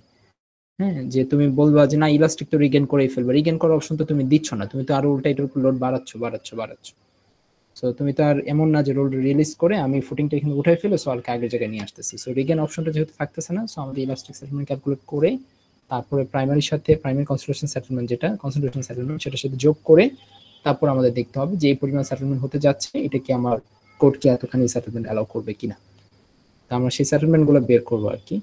তো ফার্স্টে এর জন্য ইলাস্টিক সেটেলমেন্টের অ্যানাদার নেমটা হচ্ছে ইমিডিয়েট সেটেলমেন্ট, কারণ এটা ইমিডিয়েটলি হবে যখনই লোড, এটা ওই যে প্রাইমারি কনসলিডেশন সেটেলমেন্ট যেটা লং টাইম পর্যন্ত হবে, আস্তে আস্তে ক্লে থেকে ওয়াটারটা ডিসপ্লেস হবে, ওরকম সময় লাগবে না। এটা ফুটিং এখানে রাখছো, সাথে সাথে এই সেটেলমেন্টটা হয়ে যাবে। যদি ফুটিং উঠায় ফেলো তাহলে এটা রিগেইন পাইতে, বাট তুমি ফুটিংটা উঠাচ্ছ না, সো এটাকে তোমার কনসিডারেশন নিতে হবে এই সেটেলমেন্টটা। সো এখানে বলা আছে which is caused by the elastic deformation of dry soil and of moist and saturated soil without any change in the moisture content। এই কথাটা বুঝতে হবে। any change in moisture content মানে কি, যে moisture content এর চেঞ্জ হওয়া মানেই হচ্ছে ওয়াটারটা আস্তে আস্তে এখান থেকে চলে গিয়ে moisture contentটা কমে যাচ্ছে। এই ওয়াটারটা চলে যাওয়ার জন্য লং টাইম দরকার কিন্তু, বাট বলতেছি কিন্তু আমরা ইমিডিয়েট সেটেলমেন্ট। তার মানে কি, যে আসলে এখানে সাথে সাথে ইমিডিয়েটলি যে সেটেলমেন্টটা হবে, তুমি বলতে পারো এটা তো কনসালটেশনের জন্য হতে পারে। মানে ধরো তুমি একটা ফুটিং কোন একটা সয়েলের উপর প্লেস করলা, করার সাথে সাথে তুমি দেখলে 2 মিলিমিটার সেটেলমেন্ট হয়েছে, সাথে সাথে মানে কি ধরো উইদিন 10 সেকেন্ডের মধ্যে তুমি দেখলা। তারপর তুমি বললা যে এই 2 মিলিমিটার সেটেলমেন্টের মধ্যে এমন তো হতে পারে যে 1.5 মিলিমিটার হচ্ছে কনসালটেশন সেটেলমেন্ট। না, এই সুযোগটা নাই, কারণ কনসালটেশন সেটেলমেন্ট মানেই হচ্ছে তার ময়েশ্চার চলে যাওয়ার কারণে সেটেলমেন্ট হবে, যেটা একটা লং টাইম প্রসেস। সো আসলে এই 2 মিলিমিটার পুরোটাই ছিল হয়তো ইলাস্টিক সেটেলমেন্ট। সো এই যে without any change in the moisture content, moisture কন্টেন্টের কোনো চেঞ্জ হবে না এই সেটেলমেন্ট হওয়ার সময়। Elastic settlement calculation generally are based on equation derived by elasticity of theory. এটা যদিও এখন লাগবে না, এটা ভবিষ্যতে যদি মাস্টার্সে কোনো কোর্স করো তাহলে আবার এটা আছে, এই সেটেলমেন্ট ক্যালকুলেশনটা। যদিও বিএম দাসের বই একটু পরে দেখবো এটা ক্যালকুলেশনটা দেওয়া আছে, বাট এটা বিএসসি লেভেলে দরকার নেই। আমাদের সবচেয়ে ইম্পর্টেন্ট যে সেটেলমেন্টটা সেটা হচ্ছে প্রাইমারি কনসলিডেশন সেটেলমেন্ট, সেকেন্ডটা যেটা, সেটা এটাই আমরা আসলে এই চ্যাপ্টারে এখান থেকে পড়বো। এবং আসলে টোটাল যে সেটেলমেন্ট হয় কোনো একটা স্ট্রাকচারের বা সয়েলের, সেটার মধ্যে প্রায় অ্যারাউন্ড 95% সেটেলমেন্ট হয় এই due to primary consolidation settlement, যদি আমি ক্লে টাইপের সয়েল নিয়ে কথা বলি। আর ক্লে টাইপের সয়েল নিয়ে কথা বলতেই হবে। সো আলটিমেটলি আমাদের ডেল্টাতে তো সব তুমি ক্লেই পাবা, রক টক তো পাবা না, আর স্যান্ড তো তোমার আর অত নিচে যায় নাই। সো বিল্ডিং তুমি ইভেন 2 তলা 3 তলা করতে চাইলেও তুমি আসলে নিচে গিয়ে স্যান্ড পাওয়ার পসিবিলিটি খুবই কম। হয়তো উপরে কিছু একটা স্যান্ড ফিল ছিল, নিচে আলটিমেটলি তার ক্লে আসেই। তো কোথাও না কোথাও একটু নিচে গিয়ে দেখবো তার ক্লে আছে। সো তোমাকে আসলে ক্লের জন্যই সেটেলমেন্টটা চিন্তা করতে হবে। সো ধরো কোনো একটা স্ট্রাকচার ওভারঅল সেটেলমেন্ট আসলো তোমার হচ্ছে 100, তার মধ্যে 100 মিলিমিটার, তার মধ্যে তুমি ধরো দেখবা যে অ্যারাউন্ড 4 to 5 মিলিমিটার হচ্ছে due to elastic settlement, and বাকি 96 to 95 মিলিমিটার সেটেলমেন্ট হচ্ছে due to primary consolidation settlement. তো এই জন্য আমাদের মেইন কনসার্নিং জিনিসটা এটা, প্রাইমারি কনসলিডেশন সেটেলমেন্ট। এটা একটু আমরা পড়ি, এটা ডেফিনেশনটা কি বলছে, which is the result of volume change। আচ্ছা, ভলিউম চেঞ্জ তো সবকিছু হবেই, যে কোনো সেটেলমেন্ট মানেই তো ভলিউম চেঞ্জ হবে। ভলিউমে যদি চেঞ্জ না হয় তাহলে সেটেলমেন্ট কেমন হলো? ভলিউম চেঞ্জ হবে, which is the result of volume change in saturated cohesive soils। অবশ্যই স্যাচুরেটেড কোহেসিভ সয়েলস হইতে হবে, যেহেতু কনসলিডেশন সেটেলমেন্ট মানেই হচ্ছে এখান থেকে ওয়াটার বের হয়ে যাইতে হবে। তাহলে ওয়াটার বের হবে কোন সয়েল থেকে? ওই ময়েস্ট সয়েল থেকে। ময়েস্ট সয়েলের গায়ে, সলিডের গায়ে একটু ওয়াটার লেগে থাকে, সেটা প্রেসার দিলে বের হয়ে যাবে এমন না, সেটা ড্রাই করলে বের হবে, নাইলে বের হবে না। আমরা বলছি ক্লাসে যে তুমি যদি ময়েস্ট সয়েলকে ল্যাবে নিয়ে এসে ওভেন ড্রাই করো তাহলে এই ময়েশ্চারটা সরাইতে পারবা। এটা আশা করে বসে লাভ নাই যে আমি ইয়া করব, উপরে লোড দিব, ময়েস্ট সয়েল হচ্ছে আস্তে আস্তে এখান থেকে ওয়াটার সব চলে গিয়ে ড্রাই হয়ে যাবে, এইটা সম্ভব না। মেইনলি তুমি লোড দেওয়ার কারণে ওই ভয়েড স্পেস থেকে যে ওয়াটারটা সেটা চলে যাবে, গায়ে লেগে থাকা ওয়াটারের কথা নিয়ে আমরা একটু কনসার্ন না। তো তার মানে আমরা যদি প্রাইমারি কনস্ট্রাকশন সেটেলমেন্টের কথা বলি যেখানে ওয়াটারটা রিলিজ হবে, তাহলে অবশ্যই আমাদের স্যাচুরেটেড সয়েলের কথা বলতে হবে। এটা বলছে যে ইন স্যাচুরেটেড কোহেসিভ সয়েল, আবার কোহেসিভ সয়েল মানে কি ক্লে টাইপের সয়েল, ক্লে কি আমরা কোহেসিভ সয়েল বলতেছি। তো তার মানে আমার প্রাইমারি কনস্ট্রাকশন সেটেলমেন্টটা মেইনলি হচ্ছে ক্লে সয়েলে হবে এবং অবশ্যই স্যাচুরেটেড ক্লে হবে। তুমি ড্রাই ক্লে নিয়ে তার মধ্যে তুমি বললা যে কেন হয় না প্রাইমারি কনস্ট্রাকশন সেটেলমেন্ট কেন হয় না, তাহলে বলতে হবে না। ড্রাই ক্লে মানে তো তার মধ্যে তুমি সেটা একটা পাথর হয়ে গেছে, পাথরের উপরে লোড দিলে এখানে পানি বের হবে করতে, পানি তো নাই এখানে, সো এই কথাটা সেটার জন্য প্রযোজ্য না। আচ্ছা, তারপর কি because of expulsion of water that অকুপাইজ the void space, এই যে স্পেসিফিক বলে দিচ্ছে কথাটা যেটা আমি বলতেছিলাম, যে ভয়েড স্পেসে যে ওয়াটারটা থাকবে সেটার এক্সপালশনের জন্য তোমার যে ভলিউম চেঞ্জ হবে সয়েলের, সেইটাকে আমরা বলি প্রাইমারি কনস্ট্রাকশন সেটেলমেন্ট। স্পেসিফিক, খুব স্পেসিফিক ডেফিনেশন দেওয়া আছে। আচ্ছা, আরেকটা যেটা সেটা হচ্ছে সেকেন্ডারি কনস্ট্রাকশন সেটেলমেন্ট। এটা আসলে আমরা এটা নিয়ে তেমন একটা ইন্টারেস্টেড না, তবে কিছু কিছু সয়েলের জন্য এটা কনসার্নিং। ওই সয়েলে শুধুমাত্র এটা দেখলেই হবে, অন্য সয়েলে দেখার দরকার নেই। যেরকম তুমি তোমার পুরা ধরো সয়েল টেস্ট করে দেখছো যে তোমার 100 ফিটের মধ্যে কোথাও কোনো ক্লে নাই, পুরোটাই স্যান্ড, ধরো এরকম একটা সাইট তুমি পাইছো, তো সেখানে আসলে শুধু শুধু সয়েলকে নিয়ে এসে ল্যাবে এনে কনসেন্ট্রেশন টেস্ট করে তারপরে এগুলো করার কিন্তু কোনো দরকার নেই, কোনো দরকার নেই। তো কারণ এটা একটা টেস্ট করতে গেলে অনেক টাকা লাগবে। তো আবার একইভাবে তুমি সেকেন্ডারি কনস্ট্রাকশন সেটেলমেন্ট ক্যালকুলেশন করে শেষ, কিন্তু আসলে তুমি দেখলা যে না এটা ওই সয়েল ক্যাটাগরির মধ্যে পড়েই নেই যার সেকেন্ডারি টেস্ট করা উচিত, কনস্ট্রাকশন চেক করা উচিত, তাহলে আসলে করা যাবে না। সো এখন সেকেন্ডারি কনস্ট্রাকশন সেটেলমেন্ট কোন টাইপের সয়েলে দেখা দরকার বা এই জিনিসটা আসলে কি, এই জিনিসটা হচ্ছে যে যখন তোমার প্রাইমারি কনস্ট্রাকশন সেটেলমেন্ট প্রায় শেষের দিকে, প্রায় শেষ বলতে কিন্তু আসলে প্রাইমারি কনস্ট্রাকশন সেটেলমেন্ট কখনোই কমপ্লিট হবে না। কেন? কারণ এটা মানেই তো হচ্ছে সয়েলের মধ্যে থেকে ওয়াটারটা রিলিজ হবে, ওয়াটারটা রিলিজ তো আসলে এটার তো কোনো শেষ নেই। সলিড পার্টিকেল গুলা কাছাকাছি আসবে, কাছাকাছি আসবে, একটু করে ওয়াটার নিচে চলে যাবে, আরো কাছাকাছি তারা আসবে, এইটার তো কোনো শেষ নাই। ওয়াটার বের হবে সারা জীবন, সলিড পার্টিকেল গুলোও সারা জীবন কাছাকাছি আসবে, ইনফিনিটি টাইমে গিয়ে ধরো তোমার সব পানি এখান থেকে বের হয়ে যাবে, এটা তুমি ধরতে পারো। তো তার মানে মোটামুটি ধরো আমার কোন একটি স্ট্রাকচারের আমরা কিন্তু সেটা ক্যালকুলেট করবো এখন যে একটা স্ট্রাকচারের আলটিমেট সেটেলমেন্টটা কত। আলটিমেট মানে হচ্ছে আলটিমেটলি মানে প্রাইমারি কনস্ট্রাকশন সেটেলমেন্টটা আলটিমেটলি কত হবে, আলটিমেট মানে ইনফিনিটি টাইম পর কত হবে, সেটা আমরা বের করবো আসলে, দেখবো একটু পরে ম্যাথ ট্যাথ করে আর কি। সে হচ্ছে কোন একটা স্ট্রাকচারে আমরা দেখছি যে তার সেটেলমেন্টটা ইনফিনিটি টাইম পরে ধরো 100 মিলিমিটার হবে। তো এই 100 মিলিমিটার তুমি খেয়াল করে দেখবা যে আমরা ক্যালকুলেশন করেও দেখবো যে 100 মিলিমিটারের মধ্যে ধরো 2 বছর পরে কত মিলিমিটার হবে। সো মোটামুটি তুমি দেখবা 2 বছরে তার, এটা ডিপেন্ড করে অবশ্যই সয়েল টাইপের উপর, এটা আমি কনফার্মলি বলতেছি না। ধরো সয়েলটা যদি একটু অনেক টাইপের সয়েলের উপরে, যেরকম সয়েলটার মধ্যে যদি ভেজিটেটিভ কাভার থাকে, অর্গানিক সয়েল যদি হয় যার মধ্যে কিছু ধরো গাছের পাতা, শিকড়, রুটস এগুলা মিলানো আছে আর কি, তাহলে কিন্তু সেটা সহজে ওয়াটার ছাড়তে যাবে না, কারণ রুটসের মধ্যে কিন্তু ওয়াটার ধরে রাখে কিন্তু সেটা লং টাইম পর্যন্ত। সো লোড দিলেও কিন্তু ওই ওয়াটারটা বের হবে না, কারণ লোড দিলে তো সলিডের মধ্যে যে পোর স্পেসটা আছে ওখানকার ওয়াটারটা চলে যাচ্ছে ভালো কথা, কিন্তু ওই যে ওইটার মধ্যে এই ধরো গাছের একটা শিকড়, তার মধ্যে যে ওয়াটারটা ঢুকে আছে সেটা তো ড্রাই না করলে যাবে না।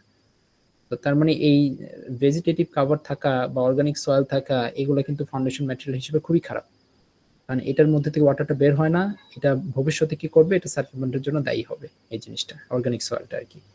এখন ধরো কোথাও সয়েল টেস্ট করে তুমি পাইছো অর্গানিক সয়েল, এখন তো ওই সয়েল তো উঠানো সম্ভব না ওখান থেকে, এই 80 ফিট নিচে সয়েল তুমি পুরো এক্সটেন্টের সয়েল পুরো উঠাই ফেলতে পারবে, এটা পসিবল না। তো এই জন্য তখন আবার তোমার সেকেন্ডারি কনস্ট্রাকশন সেটেলমেন্টটা একটু চিন্তা করতে হবে আর কি। সো আমি যেটা বলতেছিলাম যে সে হচ্ছে আমি ক্যালকুলেট করে দেখলাম তার আলটিমেট সেটেলমেন্ট হচ্ছে 100 মিলিমিটার, তার মধ্যে ধরো আমি দেখলাম 2 বছর পরে প্রায় 95 মিলিমিটার সেটেলমেন্ট হয়ে যাচ্ছে, তাহলে বাকি 5 মিলিমিটার কয়দিন হবে, ওই যে ইনফিনিটি টাইমের মধ্যে হবে, রেটটা খুব স্লো হয়ে যাবে, সেটেলমেন্ট প্রথমেই সব ওয়াটার বের হয়ে গেছে, প্রায় অল্প একটু ওয়াটার আছে, ওইটা ইনফিনিটি টাইম পর্যন্ত বের হবে। সো মোটামুটি যখন এই যে প্রায় তার ধরো 2 বছর পর আমি দেখলাম 100 মিলিমিটারের মধ্যে প্রায় 95 মিলিমিটার সেটেলমেন্ট হয়ে গেছে, তখনই আসলে তার শুরু হবে সেকেন্ডারি কনস্ট্রাকশন সেটেলমেন্টটা শুরু হবে আর কি। তখন মানে সেকেন্ডারি কনস্ট্রাকশন সেটেলমেন্ট মানে কি, প্রায় ওয়াটার যখন শেষের দিকে, সলিড পার্টিকেল গুলো যখন একজনের কাছের সাথে একদম লেগে গেছে, কন্ট্যাক্টে চলে আসছে, কারণ ভিতরে তেমন একটা ওয়াটার নাই, একদম কন্ট্যাক্টে চলে আসছে, তখন আবার তারা কি করবে, লোডটা কিন্তু উপরে আসছে, লোডটা কিন্তু সরে যাচ্ছে না, ওটা কিন্তু সাস্টেইন লোড, উপরে কিন্তু আছে ফুটিং থেকে যে লোডটা আসতেছে সুপার স্ট্রাকচার থেকে, ওই লোডটা লং টাইম পর্যন্ত এখন যখন ওই স্ট্রাকচার উপরে বসে থাকবে, ওই সয়েলের উপর বসে থাকবে, তখন কি করবে, এই যে সলিড পার্টিকেল গুলো যেগুলো পরস্পর পরস্পর খুব ক্লোজ চলে আসছিল, তারা একটু নড়ে চড়ে বসবে, তাদের মধ্যে একটা প্লাস্টিক অ্যাডজাস্টমেন্ট হবে, একটা থেকে আরেকটা একটু, মানে এটা কিন্তু ওয়াটার বের হয়ে যাচ্ছে জন্য এমন হচ্ছে তা কিন্তু না, ওয়াটার তো ওই জায়গায় বের হয়ে সলিড পার্টিকেল দুজনের কাছাকাছি চলে আসছে। কিন্তু তুমিও দেখবা, ওকে সরি, তুমিও যখন তুমি দেখবা যে আলটিমেটলি যে ধরো তুমি এটা কিনে চিন্তা করবা, যে ধরো তুমি বালি নিছো, সে বালির উপরে তুমি ধরো আজকে একটা ইট রেখে চলে যাবা, তো দেখবা যে ইট রাখছো, তখন তো ইমিডিয়েটলি একটা সেটলমেন্ট হবে যেটাকে আমরা বলি কম্প্যাকশন। আচ্ছা, কম্প্যাকশন হয়ে গেল, তারপর তুমি দেখবো কয়দিন পরে ইটটা আবার আরো কিছুটা বসে গেছে। এগুলো হচ্ছে সেকেন্ডারি কনসলিডেশন সেটেলমেন্ট, মানে আমরা এরকম একটা জিনিস বলতে চাচ্ছি আর কি, যে একটা অ্যাডজাস্টমেন্ট হবে, রিঅ্যাডজাস্টমেন্ট হবে, প্লাস্টিক অ্যাডজাস্টমেন্ট হবে, একটা একটার খুব ক্লোজ হবে, আস্তে আস্তে একটা একটা নড়ে চড়ে বসবে, তখন আবার তাদের মধ্যে একটু গ্যাপ জেনারেট হবে, তখন আবার একটু সেটেলমেন্ট হবে আর কি। লোডটা লং টাইম পর্যন্ত সাস্টেইন করার জন্য এই সেটেলমেন্টটা হচ্ছে, এটাকে আমরা বলতেছি সেকেন্ডারি কনসলিডেশন সেটেলমেন্ট। তাহলে বুঝতে পারতেছো এই সেটেলমেন্টটা আসলে একটু যাদের মধ্যে যে অর্গানিক সয়েল একটু বেশি, হ্যাঁ, তাদের মধ্যে আসলে বেশি হবে, কারণ তাদের মধ্যে পার্সোনাল কিছু ওয়াটার থেকে সেটা বের হবে যখন, তখন আরেকটু স্পেস বের হবে, তখন আবার ওই যে সলিড পার্টিকেল গুলো একটু নড়ে চড়ে বসবে। এই দেখো এটা ডেফিনেশনটা কি বলছে, যে which is observed in saturated cohesive soil obviously, আগের মতোই, and organic soil কিন্তু এটা বেশি ইফেক্টিভ, মানে বেশি প্রভাব ফেলবে, সো এটা তোমাকে একটু কনসিডার করতে হবে তখন। and is the result of plastic adjustment of soil fabric, এই যেটা বুঝতে হবে, এটা কিন্তু ওয়াটার এক্সপালশনের জন্য হচ্ছে না, জাস্ট একটা অ্যাডজাস্টমেন্ট হচ্ছে, প্লাস্টিক অ্যাডজাস্টমেন্ট হচ্ছে। আচ্ছা, it is an additional form of compression that occurs at constant effective stress, এই কথাটাও কিন্তু দেখবা যে অনেকে হয়তো বুঝো নাই কি বলছে, যে তুমি দেখো আমরা মনে পড়ে কিনা যখন ইফেক্টিভ স্ট্রেস বের করতেছিলাম, তখন হচ্ছে কি করি, আমরা টোটাল স্ট্রেস থেকে পোর ওয়াটার প্রেশারটা বাদ দিই, তাহলে ধরো তোমার হচ্ছে যত টাইম যাচ্ছে তত কি হচ্ছে, যে আমার ওয়াটারটা আস্তে আস্তে চলে যাচ্ছে, তার মানে কিন্তু ইফেক্টিভ আর টোটাল স্ট্রেস কিন্তু কাছাকাছি চলে আসতেছে, সেম হয়ে যাচ্ছে পরস্পর আর কি। তো তার মানে কি, যে আমরা ধরে নিচ্ছি সেকেন্ডারি কনস্ট্যান্ট সেটেলমেন্ট প্রায় শেষের দিকে হবে, তার মানে কি তখন আর ওয়াটার বের হওয়ার সুযোগ একদমই নাই, হয়তো এক বছরে অল্প একটু ওয়াটার বের হয়, খুবই কম, 0.1 মিলিমিটার সেটেলমেন্ট হয়, এত কম, তখন আসলে ওয়াটারটা তেমন একটা বের হচ্ছে না। ওয়াটারটা যদি বের হয় তাইলেই তো তোমার দেখবা যে ওয়াটারটা স্ট্রেসটা দিয়ে যাবে কার উপরে, সলিডের উপরে, কিন্তু ওয়াটার তো বেরই হচ্ছে না আর একদম প্রায় শেষের দিকে, তার মানে তখন তো ইফেক্টিভ স্ট্রেসটা চেঞ্জ হবে না। ইফেক্টিভ স্ট্রেস মানে হচ্ছে সলিড গুলা যে স্ট্রেসটা দিচ্ছে আর কি, সেটা। তো আলটিমেটলি এটা একটু পরে যে আবার একটু বুঝবা যে ইফেক্টিভ স্ট্রেসটা কেন কনস্ট্যান্ট থাকাটা দরকার, মানে তোমার যদি প্রাইমারি কনস্ট্যান্ট সেটেলমেন্টটা না হয়, মানে ওয়াটারটা যদি আর এখান থেকে তেমন একটা বের না হয়, তাহলে আলটিমেটলি ইফেক্টিভ স্ট্রেসে কিন্তু কোনো চেঞ্জ আসবে না, ইফেক্টিভ স্ট্রেসটা কনস্ট্যান্ট থাকবে। এটা আমি একটু পরেই কথা বলতেছি, আমি তোমাকে কিছু ছবি টবি দেখায়। তো আলটিমেটলি যখন কোনো একটা স্ট্রাকচার টোটাল সেটেলমেন্ট কাউন্ট করতে গেলে এই তিনটা যোগফল হবে আর কি। এসসি মানে কনসলিডেশন সেটেলমেন্ট, এসএস মানে সেকেন্ডারি কনসলিডেশন সেটেলমেন্ট, এসসি মানে কিন্তু যে প্রাইমারি কনসলিডেশনকে আমরা এসসি বলি, এসসি। আচ্ছা, এসএস মানে সেকেন্ডারি কনসলিডেশন সেটেলমেন্ট। সেকেন্ডারি তাহলে আবার কনসলিডেশন কেন বলছে, কারণ কনসলিডেশন কমপ্লিট হওয়ার পরেই বা 90 থেকে 95% হওয়ার পরেই সেকেন্ডারি স্টার্ট হবে। হ্যাঁ, শুধু সেকেন্ডারি সেটেলমেন্ট বললে তার হলো না, এটা কনসলিডেশনের সাথে কানেক্টেড। আর লাস্টটা হচ্ছে ইলাস্টিক সেটেলমেন্ট, যেটা বা ইমিডিয়েট, যেটা ফার্স্টে বললাম, এই তিনটা যোগ করে তুমি একটা কোনো একটা স্ট্রাকচারে টোটাল সেটেলমেন্ট পাবা। যদিও আমরা আমাদের এই বিএসসি তে শুধুমাত্র এই এসসিটা পড়বো, যেটা আসলে ম্যাক্সিমাম পোর্শন, আসলে সেটেলমেন্টের ম্যাক্সিমাম পোর্শন এটা এসসি। আচ্ছা, কিছু থিওরি আমরা বললাম, এই যে ইলাস্টিক সেটেলমেন্টের ক্যালকুলেশন এখানে দেখবা দিছে, বাট এগুলা না দেখলেও হবে, এখন অনেক ফর্মুলা অনেক কিছু, এটা ভাস্ট একটা জিনিস। আচ্ছা, এবার আসি কনসলিডেশন সেটেলমেন্টে, আমরা যেটা নিয়ে আমাদের মেইনলি কাজ, fundamentals of consolidation. Consolidation concept আসলে কি, আমরা কিন্তু জাস্ট ভার্বালি বলে যাচ্ছি যে কি হবে, আমার লোড থাকবে, আচ্ছা লোড থাকবে, তারপর কি হবে, ওয়াটারটা বের হয়ে যাবে, এটাই কনসলিডেশন, সলিড পার্টিকেল গুলো কাছাকাছি চলে আসবে। আচ্ছা, তাহলে এখন আমার কথা, এই উপরে একটা সুপার স্ট্রাকচারাল লোড যখন ছিল, সে 100 kPa, যেটা ফুটিং থেকে আসছিল, এই লোডটা কিন্তু প্রথম দিকে দুইজন মিলেই নিবে, কিছুটা পোর্শন ওয়াটার নিবে, কারণ ওয়াটার তো এখনো পোর স্পেসের মধ্যে আছে। যে আমি একটু ছবি দেখানোর চেষ্টা করি।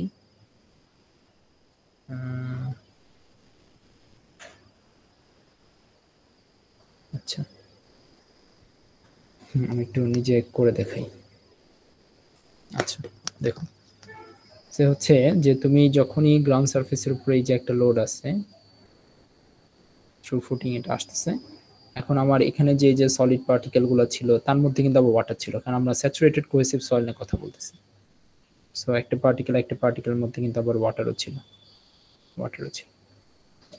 আচ্ছা, আবার এখানে ধরো আরো এরকম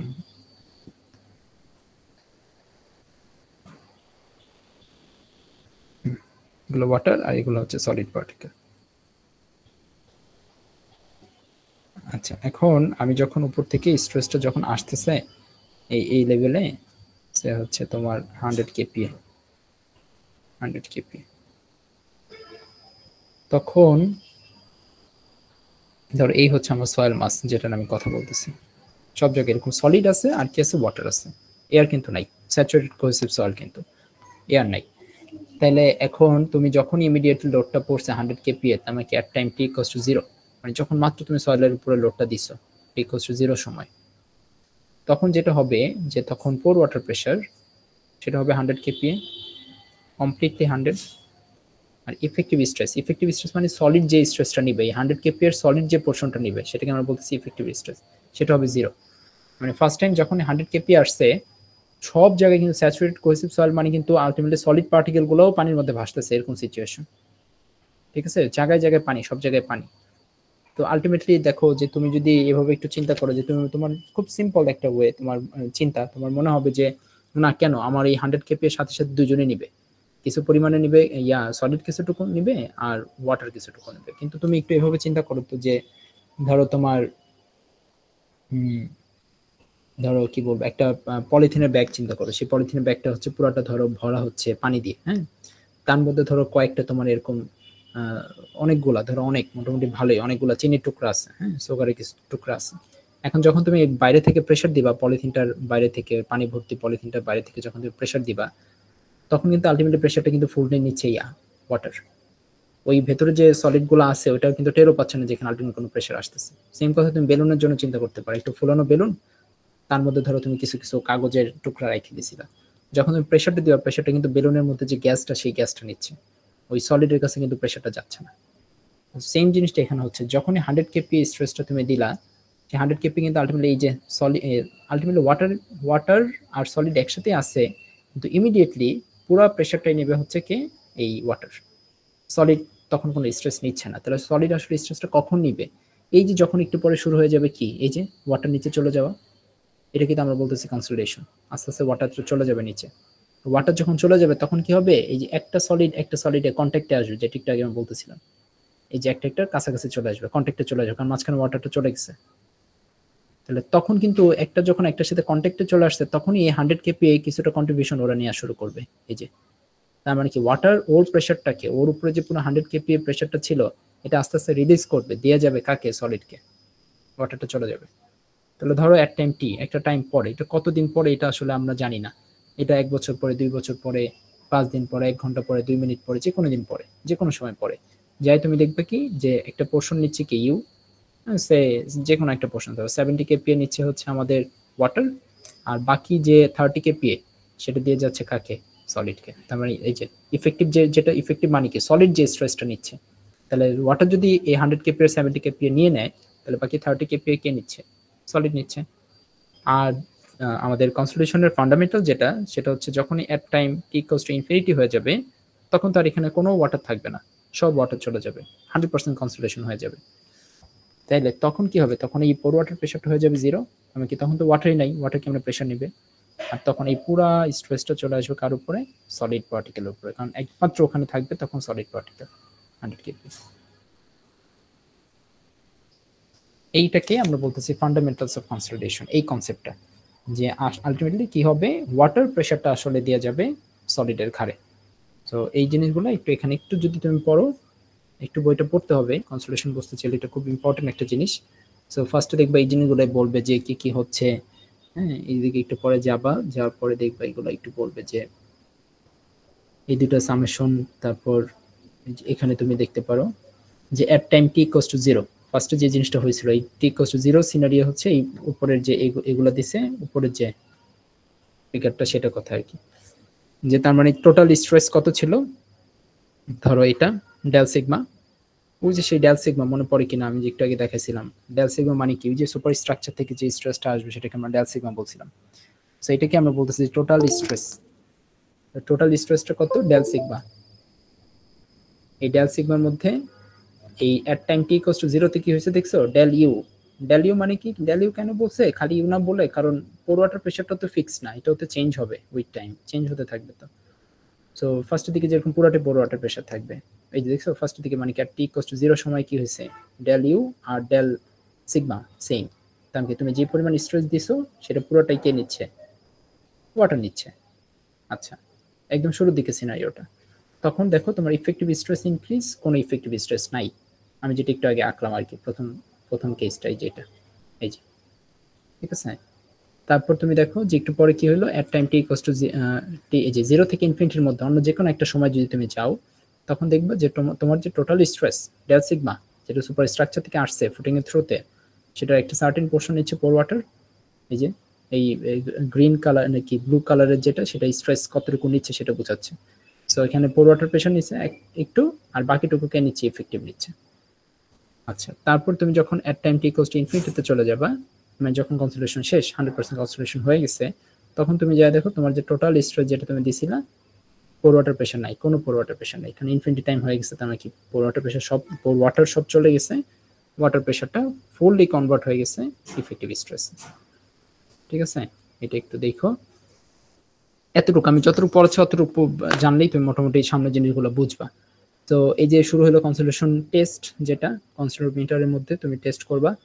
এটা এটা এটা হচ্ছে যেটা বলছিলাম, এটা তোমাদের ল্যাবে 342 ল্যাবে দেখবা করানো হবে, যে কিভাবে একটা সয়েল স্যাম্পল নিয়ে কাজটা করবো। দেখো এটা করার জন্য যে উপরে দুটো পোরাস প্লেট আছে, আর ভেতরটা হচ্ছে সয়েল, উপরে আর নিচে দুটো পোরাস প্লেট আছে।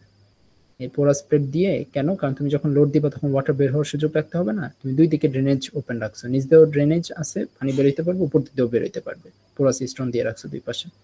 আর মাঝখানে হচ্ছে সয়েল স্পেসিমেন্টটা আছে, ওই যে একটু আগে যে ছবিটা আমি আঁকছিলাম দেখছো, ওই যে ছোট ছোট ছোট ছোট যেগুলো দেখতেছো একটু ডিপ ব্লু, সেটা হচ্ছে সলিড, আর বাকি সব কিন্তু ওয়াটার। এটাই হচ্ছে সেই স্যাচুরেটেড কোহেসিভ সয়েল বা ক্লে টাইপের সয়েল। ক্লে কিন্তু আসলে এই অবস্থায় থাকে, আমরা যেখানে সয়েল টেস্ট করে ক্লে পাই, ক্লে মানে কিন্তু আসলে এটাই, পানি থাকে বেশি, সলিড পার্টিকেল থাকে একটু কম, সব জায়গায় আসলে মোটামুটি পানিই থাকে। তো এটার মধ্যে যখন তুমি লোড দিচ্ছ, তখন আস্তে আস্তে কি হবে, এই যে পোরাস প্লেট, উপরে যে পোরাস প্লেটটা, সেটা দেখবে আস্তে আস্তে উপর থেকে নিচে নামতেছে। কেন নিচে নামতেছে, সেটেলমেন্ট হচ্ছে। কেন সেটেলমেন্ট হচ্ছে, ওয়াটারটা চলে যাচ্ছে এদিক দিয়ে, সলিড পার্টিকেল কাছাকাছি আসতেছে। তখন এই যে বিভিন্ন এরকম ডায়াল গেজ লাগানো থাকবে, এই ডায়াল গেজে ইফেক্টিভ স্ট্রেসটা মেজার হয়ে যায়, পোর ওয়াটার প্রেশারটা মেজার হয়ে যায়। এই যে এটাই, যেটা একটু আগে আমি বললাম, লিখে লিখে বললাম, সেটাই তুমি টেস্ট করার সময় দেখবা। ধরো একদিন পরে আসবা, একদিন না, শুরু হয় এইভাবে, ফার্স্টে 2 মিনিট পরে, তারপর 4 মিনিট পরে, তারপর 8 মিনিট পরে, তারপর 16 মিনিট পরে, এরকম একটু পরপর এসে তুমি হচ্ছে রিডিং গুলা দেখবা। দেখবা আস্তে আস্তে কি হইতেছে, পোর ওয়াটার প্রেশারটা বাড়তেছে, সরি কমতেছে। পোর ওয়াটার প্রেশার তো ফার্স্টে সর্বোচ্চ ছিল, ইফেক্টিভ কম ছিল। দেখবো উইথ টাইম আস্তে আস্তে পোর ওয়াটার প্রেশারটা হচ্ছে কমবে, আর ইফেক্টিভ স্ট্রেসটা একই রেটে বাড়তে থাকবে। আর ইনফিনিটি টাইম পরে তো যাওয়া পসিবল না, সো ইনফিনিটি টাইম পর্যন্ত যাওয়া লাগবেও না, এটাও বুঝতে হবে যে আসলে ঘটনাটা কি ঘটবে। ঘটনাটা ঘটবে হচ্ছে যে তোমার সয়েল মাস কিন্তু অসীম এক্সটেন্টের সয়েল মাস নেওয়া না, যেটা প্র্যাকটিক্যাল ক্ষেত্রে থাকে। প্র্যাকটিক্যালি তো আমার সয়েলটা যেখানে আছে, ওই যে 80 ফিট নিচে সয়েল, ওই সয়েল তার অল্প একটু জায়গার মধ্যে না, ওই সয়েল তো এক্সটেন্ড, পুরো ভাস্ট এক্সটেন্টে। তো পুরো জায়গা থেকে ওয়াটার বের হইতে আসলে ইনফিনিটি টাইম লাগবে। কিন্তু তুমি যখন ল্যাবে সয়েল স্যাম্পলটা নিয়ে আসছো, ল্যাবের মধ্যে যখন নিয়ে আসছো, তখন তো কেসটা অন্যরকম। তখন তো তুমি দুই পাশে পোরা স্প্রেড দিয়ে এটাকে তুমি ফোর্সফুলি চাচ্ছ যে হ্যাঁ, এটা ওয়াটারটা খুব দ্রুত বের হয়ে যায়। তো তুমি একটা লোড দিবা, লোড দেওয়ার পর দেখবা ওই লোডটা একদিন পরে, মোটামুটি 24 ঘন্টা পরে এসে তুমি যাই দেখবা যে কি হয়েছে, ওই লোডটা ধরো 100 কেপি লোড দিয়ে গেছিল, তো যাওয়ার সময় দেখবা যে 100 কেপি কে নিচ্ছে, ওর ওয়াটার প্রেশার 100 কেপি, আর ইফেক্টিভ তুমি তখন দেখবা কত, শূন্য। তারপর যখন তুমি পরে আসবা, একদিন পরে আসবা, একদিন পরে এসে দেখবে কি জানো, পোর ওয়াটার প্রেশার হয়ে গেছে শূন্য, আর ইফেক্টিভ হয়ে গেছে তোমার হচ্ছে 100। তো তুমি কি বুঝলো, 100% কনসেন্ট্রেশন শেষ। এই 100% কনসেন্ট্রেশন শেষ মানে আবার এটা ভাবা যাবে না যে এটার মধ্যে কোনো ওয়াটার এখন আর নাই। এটা কিন্তু আমি যেটা বলছি সেটা ইনফিনিটি টাইম পরে হবে। তুমি একদিন পরে যখন আসছো, একদিন পরে আসার পর তার মানে কি, যে ওই যতটুকু লোড দিয়ে গেছিলা ওই স্ট্রেসটা কনভার্ট হয়ে গেছে ইয়াতে। তা এখন যদি তুমি আবার লোড দাও, এখানে ধরো আবার 200 কেপিএ দিছো, 100 কেপিএ তো ছিল, তারপর তুমি আরো 100 কেপিএ লোড চাপাইছো, আবার তখন তুমি যা দেখবা যে পোর ওয়াটার প্রেশারটা বেড়ে আবার 100 হয়েছে, আর ইফেক্টিভটা ইফেক্টিভ কিন্তু শূন্য হবে না, ইফেক্টিভ তো অলরেডি প্রথম দিন পরে 100 হয়েছে, তো যাই দেখবে ইফেক্টিভ 100ই আছে। তারপর আবার 2 দিন সেকেন্ড এরপরে আরো একদিন পরে যখন আসবে তখন যাই তুমি কি দেখবা টোটাল স্ট্রেস শূন্য হয়ে গেল, পোর ওয়াটার প্রেশার শূন্য হয়ে গেল, ইফেক্টিভ হয়ে গেছে 200। তার মানে তুমি যে একদিন পর পর যাচ্ছ তার মানে কি এই একদিনের মধ্যে আস্তে আস্তে এই ওয়াটার কিছুটা বের হয়ে যাচ্ছে, ওই লোডের জন্য, এই যে 100 কেপিএ লোড দিয়ে গেছো ওই লোডের জন্য যেই পরিমাণ ওয়াটার বের হইলে পোর ওয়াটার প্রেশারটা শূন্য হয় আর ইফেক্টিভটা ওই লোডটার সমান হয়, সে অতটুকু ওয়াটার বের হয়ে যাবে এখান থেকে, বাকি ওয়াটারটা কিন্তু থেকে যাবে। সো এইভাবে এক্সপেরিমেন্ট করে করে আমাদের কিছু ডেটা সেট আসবে, তারপর এরকম একটা গ্রাফ প্লট হবে, গ্রাফটা আরো ভালো গ্রাফ আছে যে হচ্ছে এরকম একটা গ্রাফ প্লট হবে। এই গ্রাফটা কি আমি একটু দেখাই, এই গ্রাফটা আমাদের খুব ইম্পর্টেন্ট একটা গ্রাফ। এই গ্রাফটা হচ্ছে এটা যে তোমার প্লট করা খুব সিম্পল আর কি। হ্যাঁ, আমি তোমাকে দেখাই কেমন প্লট হয় এটা প্র্যাকটিক্যালি।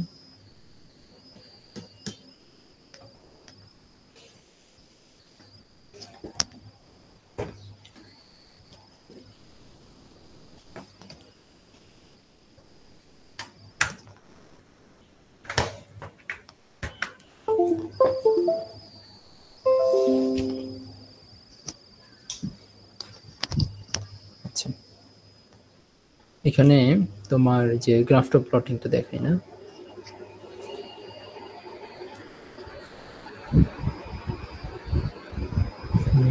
আচ্ছা এটাকে আমরা বলি হচ্ছে ই লগ পি গ্রাফ বা ই লগ সিগমা প্রাইম প্লট।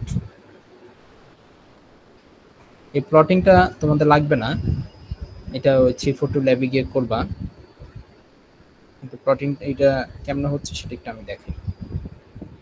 ই ভার্সেস, সো এটা হচ্ছে ই আর এটা কিন্তু লগ স্কেল, এই ডিরেকশনে হচ্ছে লগ সিগমা, আমি সেমি লগ পেপার লাগবে একটা।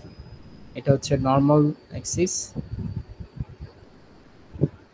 আর এটা হচ্ছে লগ অ্যাক্সিস, আচ্ছা তাহলে এখন তোমাকে যেটা করতে হবে, ই মানে কিন্তু সেই ই মনে আছে কিনা, ভয়েড রেশিও। আচ্ছা আর সিগমা প্রাইম হচ্ছে ওই যে effective stress, del sigma prime বলা উচিত আসলে, ডেল সিগমা প্রাইম। আচ্ছা এখন এই গ্রাফটা আসবে কিভাবে তুমি দেখো, যে আমি একটু বেরি করে দিই কিছু ডেটা সেট একটু দেখাই। হ্যাঁ, যে তুমি ডে 1 এর কথা বলি, ডে 1 এ তুমি কি করছো, ওই যেরকম একটা কনসোলিডোমিটার দুই পাশে পোরাস প্লেট দিয়ে এক্সপেরিমেন্ট শুরু করছিলে। সো ডে 1 এ তোমার যেটা ছিল যে তুমি স্ট্রেস, টোটাল স্ট্রেস বলতেছে এখানে, এখানে বলতেছে পোর ওয়াটার প্রেশার আর এখানে বলতেছি ইফেক্টিভ স্ট্রেস। এটা এটা আর এটা। আচ্ছা তো ডে 1 এ তুমি 100 কেপি দিয়ে গেছো। হ্যাঁ, তখন দিয়ে তুমি যেটা দেখছো, আচ্ছা ডে 1 এর 100 কেপি দেওয়ার আগে যে সয়েল স্যাম্পলটা তার একটা কাজ করতে হবে, ওই যে তোমার দুই পাশে দুইটা পোরাস প্লেট দেখলা আর এটার মধ্যে তো আছে সয়েল স্যাম্পলটা আর নিচে আরেকটা পোরাস প্লেট ছিল, ছিদ্রযুক্ত প্লেট ছিল, আচ্ছা এটার মধ্যে হচ্ছে সয়েল স্যাম্পলটা ছিল। তাহলে এই যে সয়েল স্যাম্পলটা এখানে কতখানি সয়েল আছে ওটার ওয়েট কিন্তু তুমি জানো, ওটা ময়েশ্চার কন্টেন্ট কত সেটাও কিন্তু তুমি জানো, ওটার ভলিউম কত, এই ভেতরে কতটুকু জায়গা আছে মোল্ডে সেটাও তুমি জানো। তো তুমি যখন এটার ওয়েটকে ভলিউম দিয়ে ভাগ করবা তখন তুমি কি পাচ্ছ, গামা পাচ্ছ, গামা ময়েস্ট পাচ্ছ। গামা ময়েস্ট ইকুয়ালস টু হচ্ছে ওই formula GS gamma W, GS gamma W, GS test করে বের করে ফেলবা, specific gravity 1 plus moisture content তো টেস্ট করছো পাইছো এই সয়েলের, আর 1 প্লাস ই। তাহলে এখান থেকে তুমি কি পাবা, তুমি ই পাই যাবে, যেটাকে আমরা বলতেছি ই নট, ইনিশিয়াল ভয়েড রেশিও। ঠিক আছে, মানে আমি কোনো লোড টোড দেওয়ার আগে একদম কোনো লোড দেই নাই, এই মুহূর্তে ওই সয়েলের মধ্যে কি পরিমাণ ভয়েড ছিল সেটা তুমি বের করবে। তো ইনিশিয়াল ভয়েড রেশিও কোথায় পাবা, এখানে পাবা, কারণ কি তখন কোনো ইফেক্টিভ স্ট্রেস আসে নাই জিরোতে, তখন একটা ভয়েড রেশিও, এটাকে আমরা বলছি initial void ratio E not. আচ্ছা তারপর তুমি কি করলা জানো, এটার উপরে স্ট্রেস দিলা, তাই না, যে স্ট্রেস দিলা, তো এই দিক থেকে ওয়াটার বের হবে, উপর দিক দিয়ে ওয়াটার বের হবে, কারণ পোরাস প্লেট তো দুই দিক দিয়ে ওয়াটার বের হবে, ওয়াটার বের হয়ে আবার একটু পড়ে যাবে না, আলাদা বাল্ব দেওয়া থাকবে, ছোট নলের মতো দেওয়া থাকবে, যে দিক থেকে ওয়াটারটা বের হয়ে যাবে আর কি। আচ্ছা তাহলে তোমার যেটা বলতেছিলাম, হ্যাঁ প্রথম দিন তুমি কি করলা, 100 কেপি দিয়ে চলে গেলা, ধরো একটু পরপর এসে দেখতে পারো কি অবস্থা, একটু পরপর এসে দেখবা প্রথমে কি ছিল, পোর ওয়াটার প্রেশারটা টোটাল 100 ছিল যেদিন দিয়ে গেল আর কি, আর এটা ছিল কত, 0। তারপর যখন তুমি ডে 2 তে আসবা আবার লোড দেওয়ার জন্য, তখন এসে দেখবা যে তোমার এই পোর ওয়াটার প্রেশার হয়ে গেছে 0 আর ইফেক্টিভ হয়ে গেছে কত 100। এটা বলছিলাম যে এই যে 100 কেপি দিয়ে গেছো, 100 কেপি পুরাটা 100% ইফেক্টিভে কনভার্ট হওয়ার জন্য মোটামুটি একদিনের মতো সময় লাগে, কারণ স্যাম্পলটা খুব ছোট একটা স্যাম্পল, তো এখান থেকে মোটামুটি ওই 100 কেপি স্ট্রেসটা কনভার্ট হওয়ার জন্য যে পরিমাণ ওয়াটার বের হওয়া দরকার ওই পরিমাণ ওয়াটার বের হয়ে পুরো ওয়াটার প্রেশারটা 0 হয়ে যাবে। আচ্ছা, তারপর ডে 2 তে এসে আবার পরে যায় কি করবে, আবার 100 কেপি চাপাই দিবা, তখন কিন্তু পুরো ওয়াটার প্রেশার কতই ছিল, তখন কিন্তু পুরো ওয়াটার প্রেশার লাভ দিয়ে 100 হয়ে যাবে সাথে সাথেই। আর ইফেক্টিভ কিন্তু আগে লাস্টে যেটা ছিল সেটাই 100। যখন তুমি ডে 3 তে আসবা তখন যা দেখবা এই পোর ওয়াটার প্রেশার হয়ে গেছে 0, ইফেক্টিভ তাহলে কি 100 সাথে 100 আবার আইসা কত হয়ে গেছে 200 হয়ে গেছে। তার মানে তুমি কিন্তু এই প্রত্যেকটা সময় খেয়াল করে দেখো যে তোমার দরকার ইফেক্টিভের ভ্যালুগুলো। তোমার এই একদিন পরে এসে ইফেক্টিভ পাইছিলে 100, তারপর ইফেক্টিভ পাইছে 200, তারপর আবার ডে 3 পর ডে 4 এ যখন আসবা তখন দেখবে ইফেক্টিভের ভ্যালু হয়েছে 300। তার মানে তুমি যে লোডটা দিয়ে যাচ্ছ সেটা আসলে ইফেক্টিভে কনভার্ট হয়ে যাচ্ছে। তারপর আরেকদিন এসে দেখবে ইফেক্টিভ, পরের দিন এসে দেখবে ইফেক্টিভ 300 হয়েছে। এখন আমার কথা হচ্ছে যে এই সয়েল স্যাম্পলটার কি অবস্থা, সয়েল স্যাম্পল কিন্তু একটু একটু করে বসে গেছে, এটাও কিন্তু বুঝতে হবে, তাই না? ওয়াটার বের হয়েছে না কিছু, এই যে পুরো স্প্রেডটা কিন্তু নিচে নেমে গেছে, এটা প্রথম দিনের কথা বলতেছি। এই যে যখন স্ট্রেস কত ছিল 100, তখন কিন্তু তার ভলিউমটা একটু কমে গেছে। তাহলে এই যে ভলিউম কমে গেছে, তাহলে ওয়েট কিন্তু ওয়েটও কিছুটা কমছে, হ্যাঁ, কারণ ওয়াটার বের হয়েছে না, ওয়েটও কিছুটা কমছে। সো ওয়েট ভলিউম এগুলো হিসাব করে আবার তুমি আরেকটা এখন কি পাবা, আরেকটা ই পাবা। সেই ইটা কি হবে, আগের থেকে বেশি হবে না কম হবে, সেটা হচ্ছে কথা। আগে কিন্তু কম হবে স্যার। রাইট রাইট, হ্যাঁ কম হবে, কারণ আগে তো ভয়েড অনেক বেশি ছিল, এখন সেটেলমেন্ট হয়েছে না, পরস্পর কাছাকাছি চলে আসছে না, সো ভয়েড কমে যাবে। তো তার মানে কি তুমি একটা E1 পেলা, সেই E1টা অবশ্যই অবশ্যই এই যে E0 ছিল তার থেকে ছোট, এবং তুমি তার করেসপন্ডিং একটা কিন্তু সিগমা ডেল সিগমা 1 ও পাইছো, ডেল সিগমা প্রাইম 1, মানে যেটাকে আমরা বলতেছি যে এটা ডেল সিগমা 1 প্রাইম। তাহলে ওই ডেল সিগমা 1 প্রাইমের ভ্যালু আর এই যে E0 এর ভ্যালু একটু বছর কমে যাবে, এই ভ্যালুটা ধরো পাইছে হচ্ছে মোটামুটি এরকম একটা জায়গায় পাইছে, এখানে পাইছে এই বরাবর, এই যে একটা E1, প্রথম দিনের E1 আর প্রথম দিনের ডেল সিগমা 1, ঠিক আছে, ডেল সিগমা প্রাইম আছে এই অ্যাক্সিসে, হ্যাঁ। তারপরে তুমি ধরো যে দ্বিতীয় দিন যখন আসলা, তাহলে কি ডেল সিগমা 2 প্রাইম, তার সাথে করেসপন্ডিং একটা ওই যে সেম ভাবে আবার ভলিউম আরো কমে যাবে, তখন আরেকটা তুমি E2 পাবা। সো ধরো হচ্ছে ডেল সিগমা 2 তে যখন আসছো এটা ভ্যালু কি হবে, আরো কম হবে, এই যে, তারপর আরো এই যে পাচ্ছ, এই যে পাচ্ছ, এই যে, এই হচ্ছে সেই গ্রাফটা, যে গ্রাফটা তোমরা একটু আগে দেখে আসলে, এই যে এটাকে আমরা বলি ই লগ সিগমা প্রাইম প্লট। এরকম একটা গ্রাফ প্র্যাকটিক্যালি তুমি পাবা আসলে, ঠিক আছে। এটা তো একদম পারফেক্টলি স্ট্রেট লাইন হবে না, এরকম একটা গ্রাফ পাবো। এটা নিয়ে আমরা একটু পড়াশোনা করতেছিলাম এখানে। এই দিকে হচ্ছে ইফেক্টিভ স্ট্রেস, ওই যে তোমার E1 প্রথম দিনেরটা, E2 প্রথম দিনটা, এইভাবে করতে করতে তুমি ধরো অনেকদিন করার পরে মানে অনেকগুলো ডেটা পাইলে, আর ওই যে ফার্স্ট একটা E0 ছিল, E0, তো এটা পাওয়ার পরে তুমি এরকম একটা গ্রাফ পাবে। তারপরে এগুলা কিছু লাগবে না, এই যে গ্রাফের প্লটিংটা দেখাইছে, চাইলে এখান থেকে তুমি যদি চাও করতে পারো, না হলে কোনো সমস্যা নেই, আসবে না। আচ্ছা, এরপরে এখানে আমাদের একটা কথা বলছে, এই জায়গাগুলো একটু ইম্পর্টেন্ট।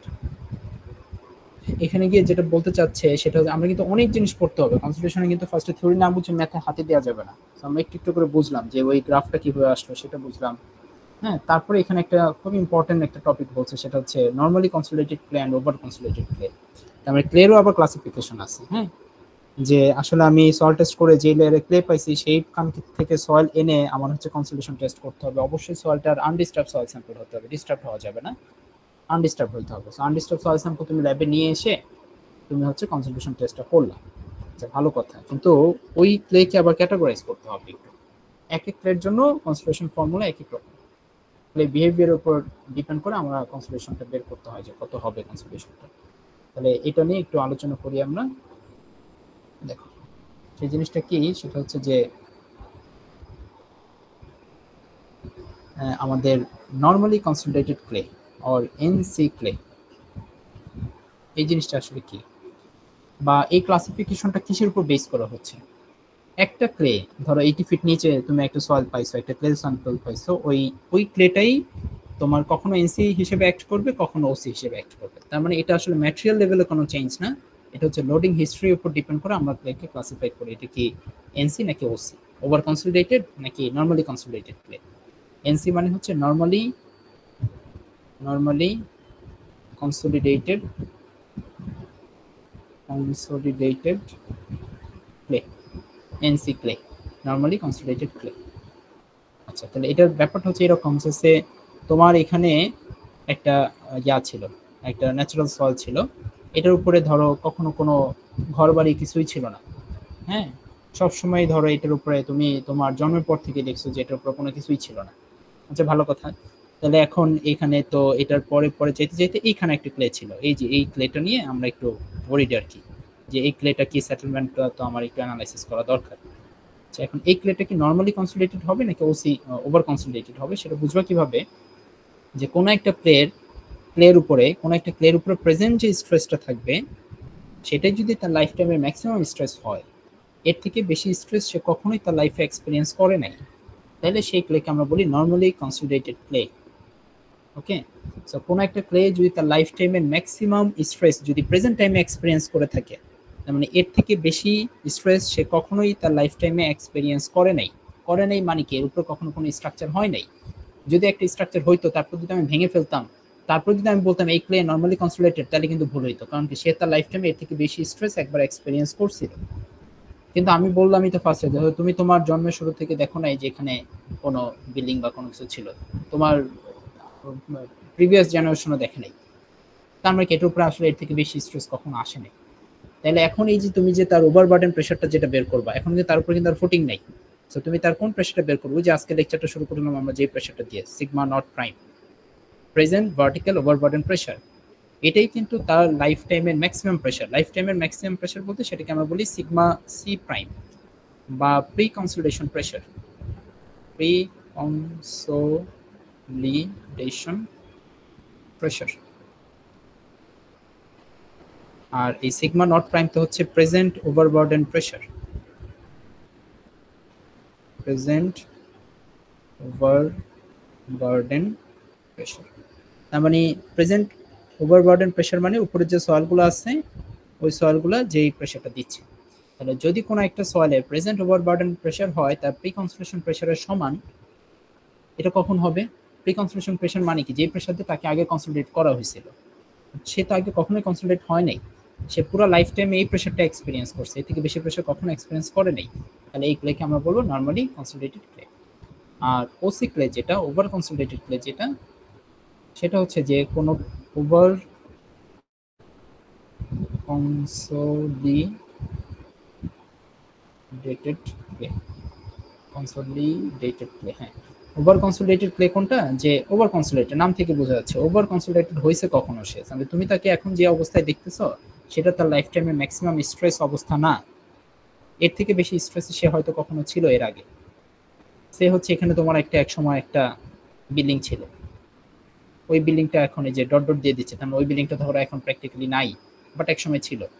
তাহলে এই যে ক্লেটা এখানে যদি এখন ওরকম একটা ক্লের কথা যদি আমি বলি, পাশেই ধরো একটা ক্লে আছে, সেই ক্লের কথা বলতেছি, এই ক্লের যে ম্যাক্সিমাম প্রেজেন্ট ওভারবার্ডেন প্রেশার যেটা, এই ক্লের প্রেজেন্ট ওভারবার্ডেন প্রেশার কিন্তু জাস্ট একটুকের জন্য আসতেছে, কারণ স্ট্রাকচারটা তো এখন নাই, কিন্তু এটার থেকে তার কিন্তু প্রি কনসলিডেশন প্রেশারটা বেশি, তার মানে সে কিন্তু লাইফ টাইমে এর থেকে বেশি প্রেশার এক্সপিরিয়েন্স করছিল কখনো যখন তার উপর স্ট্রাকচার ছিল। তাহলে এই ক্লেটাকে আমরা বলবো ওভার কনসলিডেটেড ক্লে। তো তার মানে কিন্তু একই ক্লে, ম্যাটেরিয়াল সেম, একই লেভেলের, একই ডেপথ নিচের একটা ক্লে, কিন্তু তার লোডিং হিস্ট্রির উপর ডিপেন্ড করে, লোডিং কি কখনো তার উপর আসছিল নাকি একদম ফাঁকা ছিল, এর উপরে কখনো লোড আসে নাই, কখনো বলতে ওই যে সুপার স্ট্রাকচারাল লোডটা আসে নাই। এমনি তো ওভারবার্ডেন প্রেশার তো থাকবেই সবসময়, এটা খালি এটা ছাড়া তো থাকবে না। সো এই লোডিং হিস্ট্রির উপর বেস করে আমরা ক্লেকে ক্লাসিফাই করবো either normally consolidated clay or over consolidated clay. আচ্ছা, এখন আসি পরবর্তী জিনিসটা, যে কোনো একটা ক্লে কি এনসি থেকে ওসি হতে পারে, ওসি থেকে এনসি হতে পারে? হ্যাঁ পারে।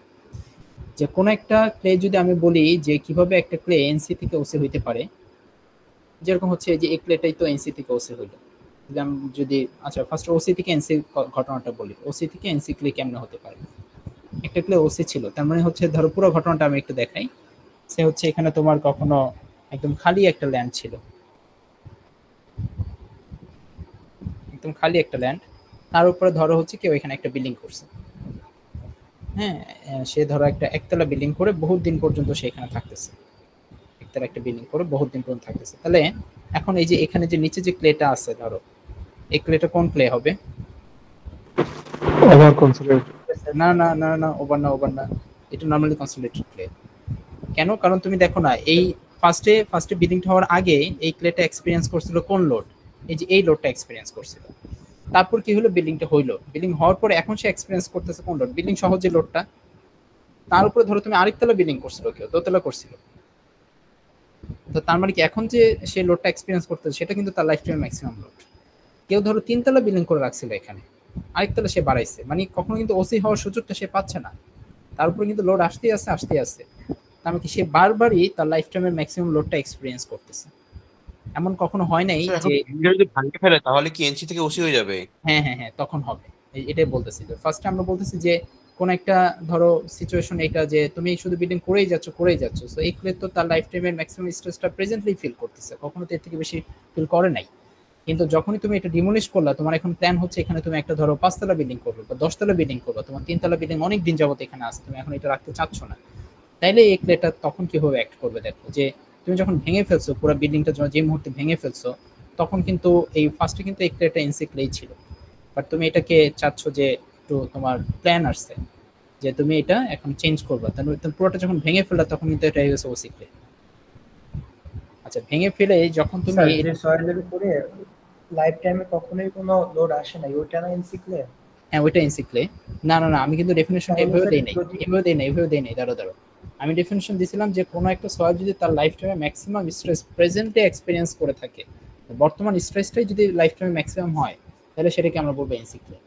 লোড থাকা না থাকা তো ওইটা পড়ে, ঠিক আছে? যেরকম কোথাও কোনো বিল্ডিং হয় না, একদম খালি ছিল, তার মানে তো ওই ক্লেটা তো তার উপরে যে সয়েল লেয়ার্স গুলো ছিল সেটার স্ট্রেসটাই তার লাইফ টাইমে ম্যাক্সিমাম স্ট্রেস। এখন একতলা একটা বিল্ডিং হয়েছে ধরো, হওয়ার কারণে তার উপরে স্ট্রেসটা একটু বেড়ে গেছে, তো কি হয়েছে? বেড়ে গেছে, এটাই তো তার লাইফ টাইমে ম্যাক্সিমাম স্ট্রেস, তো যেটা সে প্রেজেন্টে এক্সপেরিয়েন্স করতেছে, তো সে তো এনসি আছে, নরমালি কনসোলিডেটেড আছে। কিন্তু আমি যদি এখন তার থেকে স্ট্রাকচার সরাই ফেলি, ভেঙে ফেলার পর এখন দেখা যাচ্ছে তার উপরে এখন স্ট্রেসটা মাত্র হচ্ছে এই লেয়ারগুলো, এতটুকু স্ট্রেস তো তার কাছে আসলে কিছুই না। এখন যদি কেউ ধরো এটার উপরে করে যে আরেকতলা বিল্ডিং করলো, মানে 10 তলা উঠাইতে তার একবার উঠাবে না, ধরো উঠাচ্ছে আর কি, হ্যাঁ, সে ধরো এই যে এখানে উঠাচ্ছে, একতলা উঠাইলো ফার্স্টে, তাহলে একতলা যখন উঠাইছে, ধরো একতলা করছে, তখন পর্যন্ত ক্লেটা কি ক্লে? ওসি ক্লে কি? কারণ এখনো সে একসময় 3 তলায় লোড এক্সপেরিয়েন্স করে আসছে, এই লোড তার কাছে কিছুই না।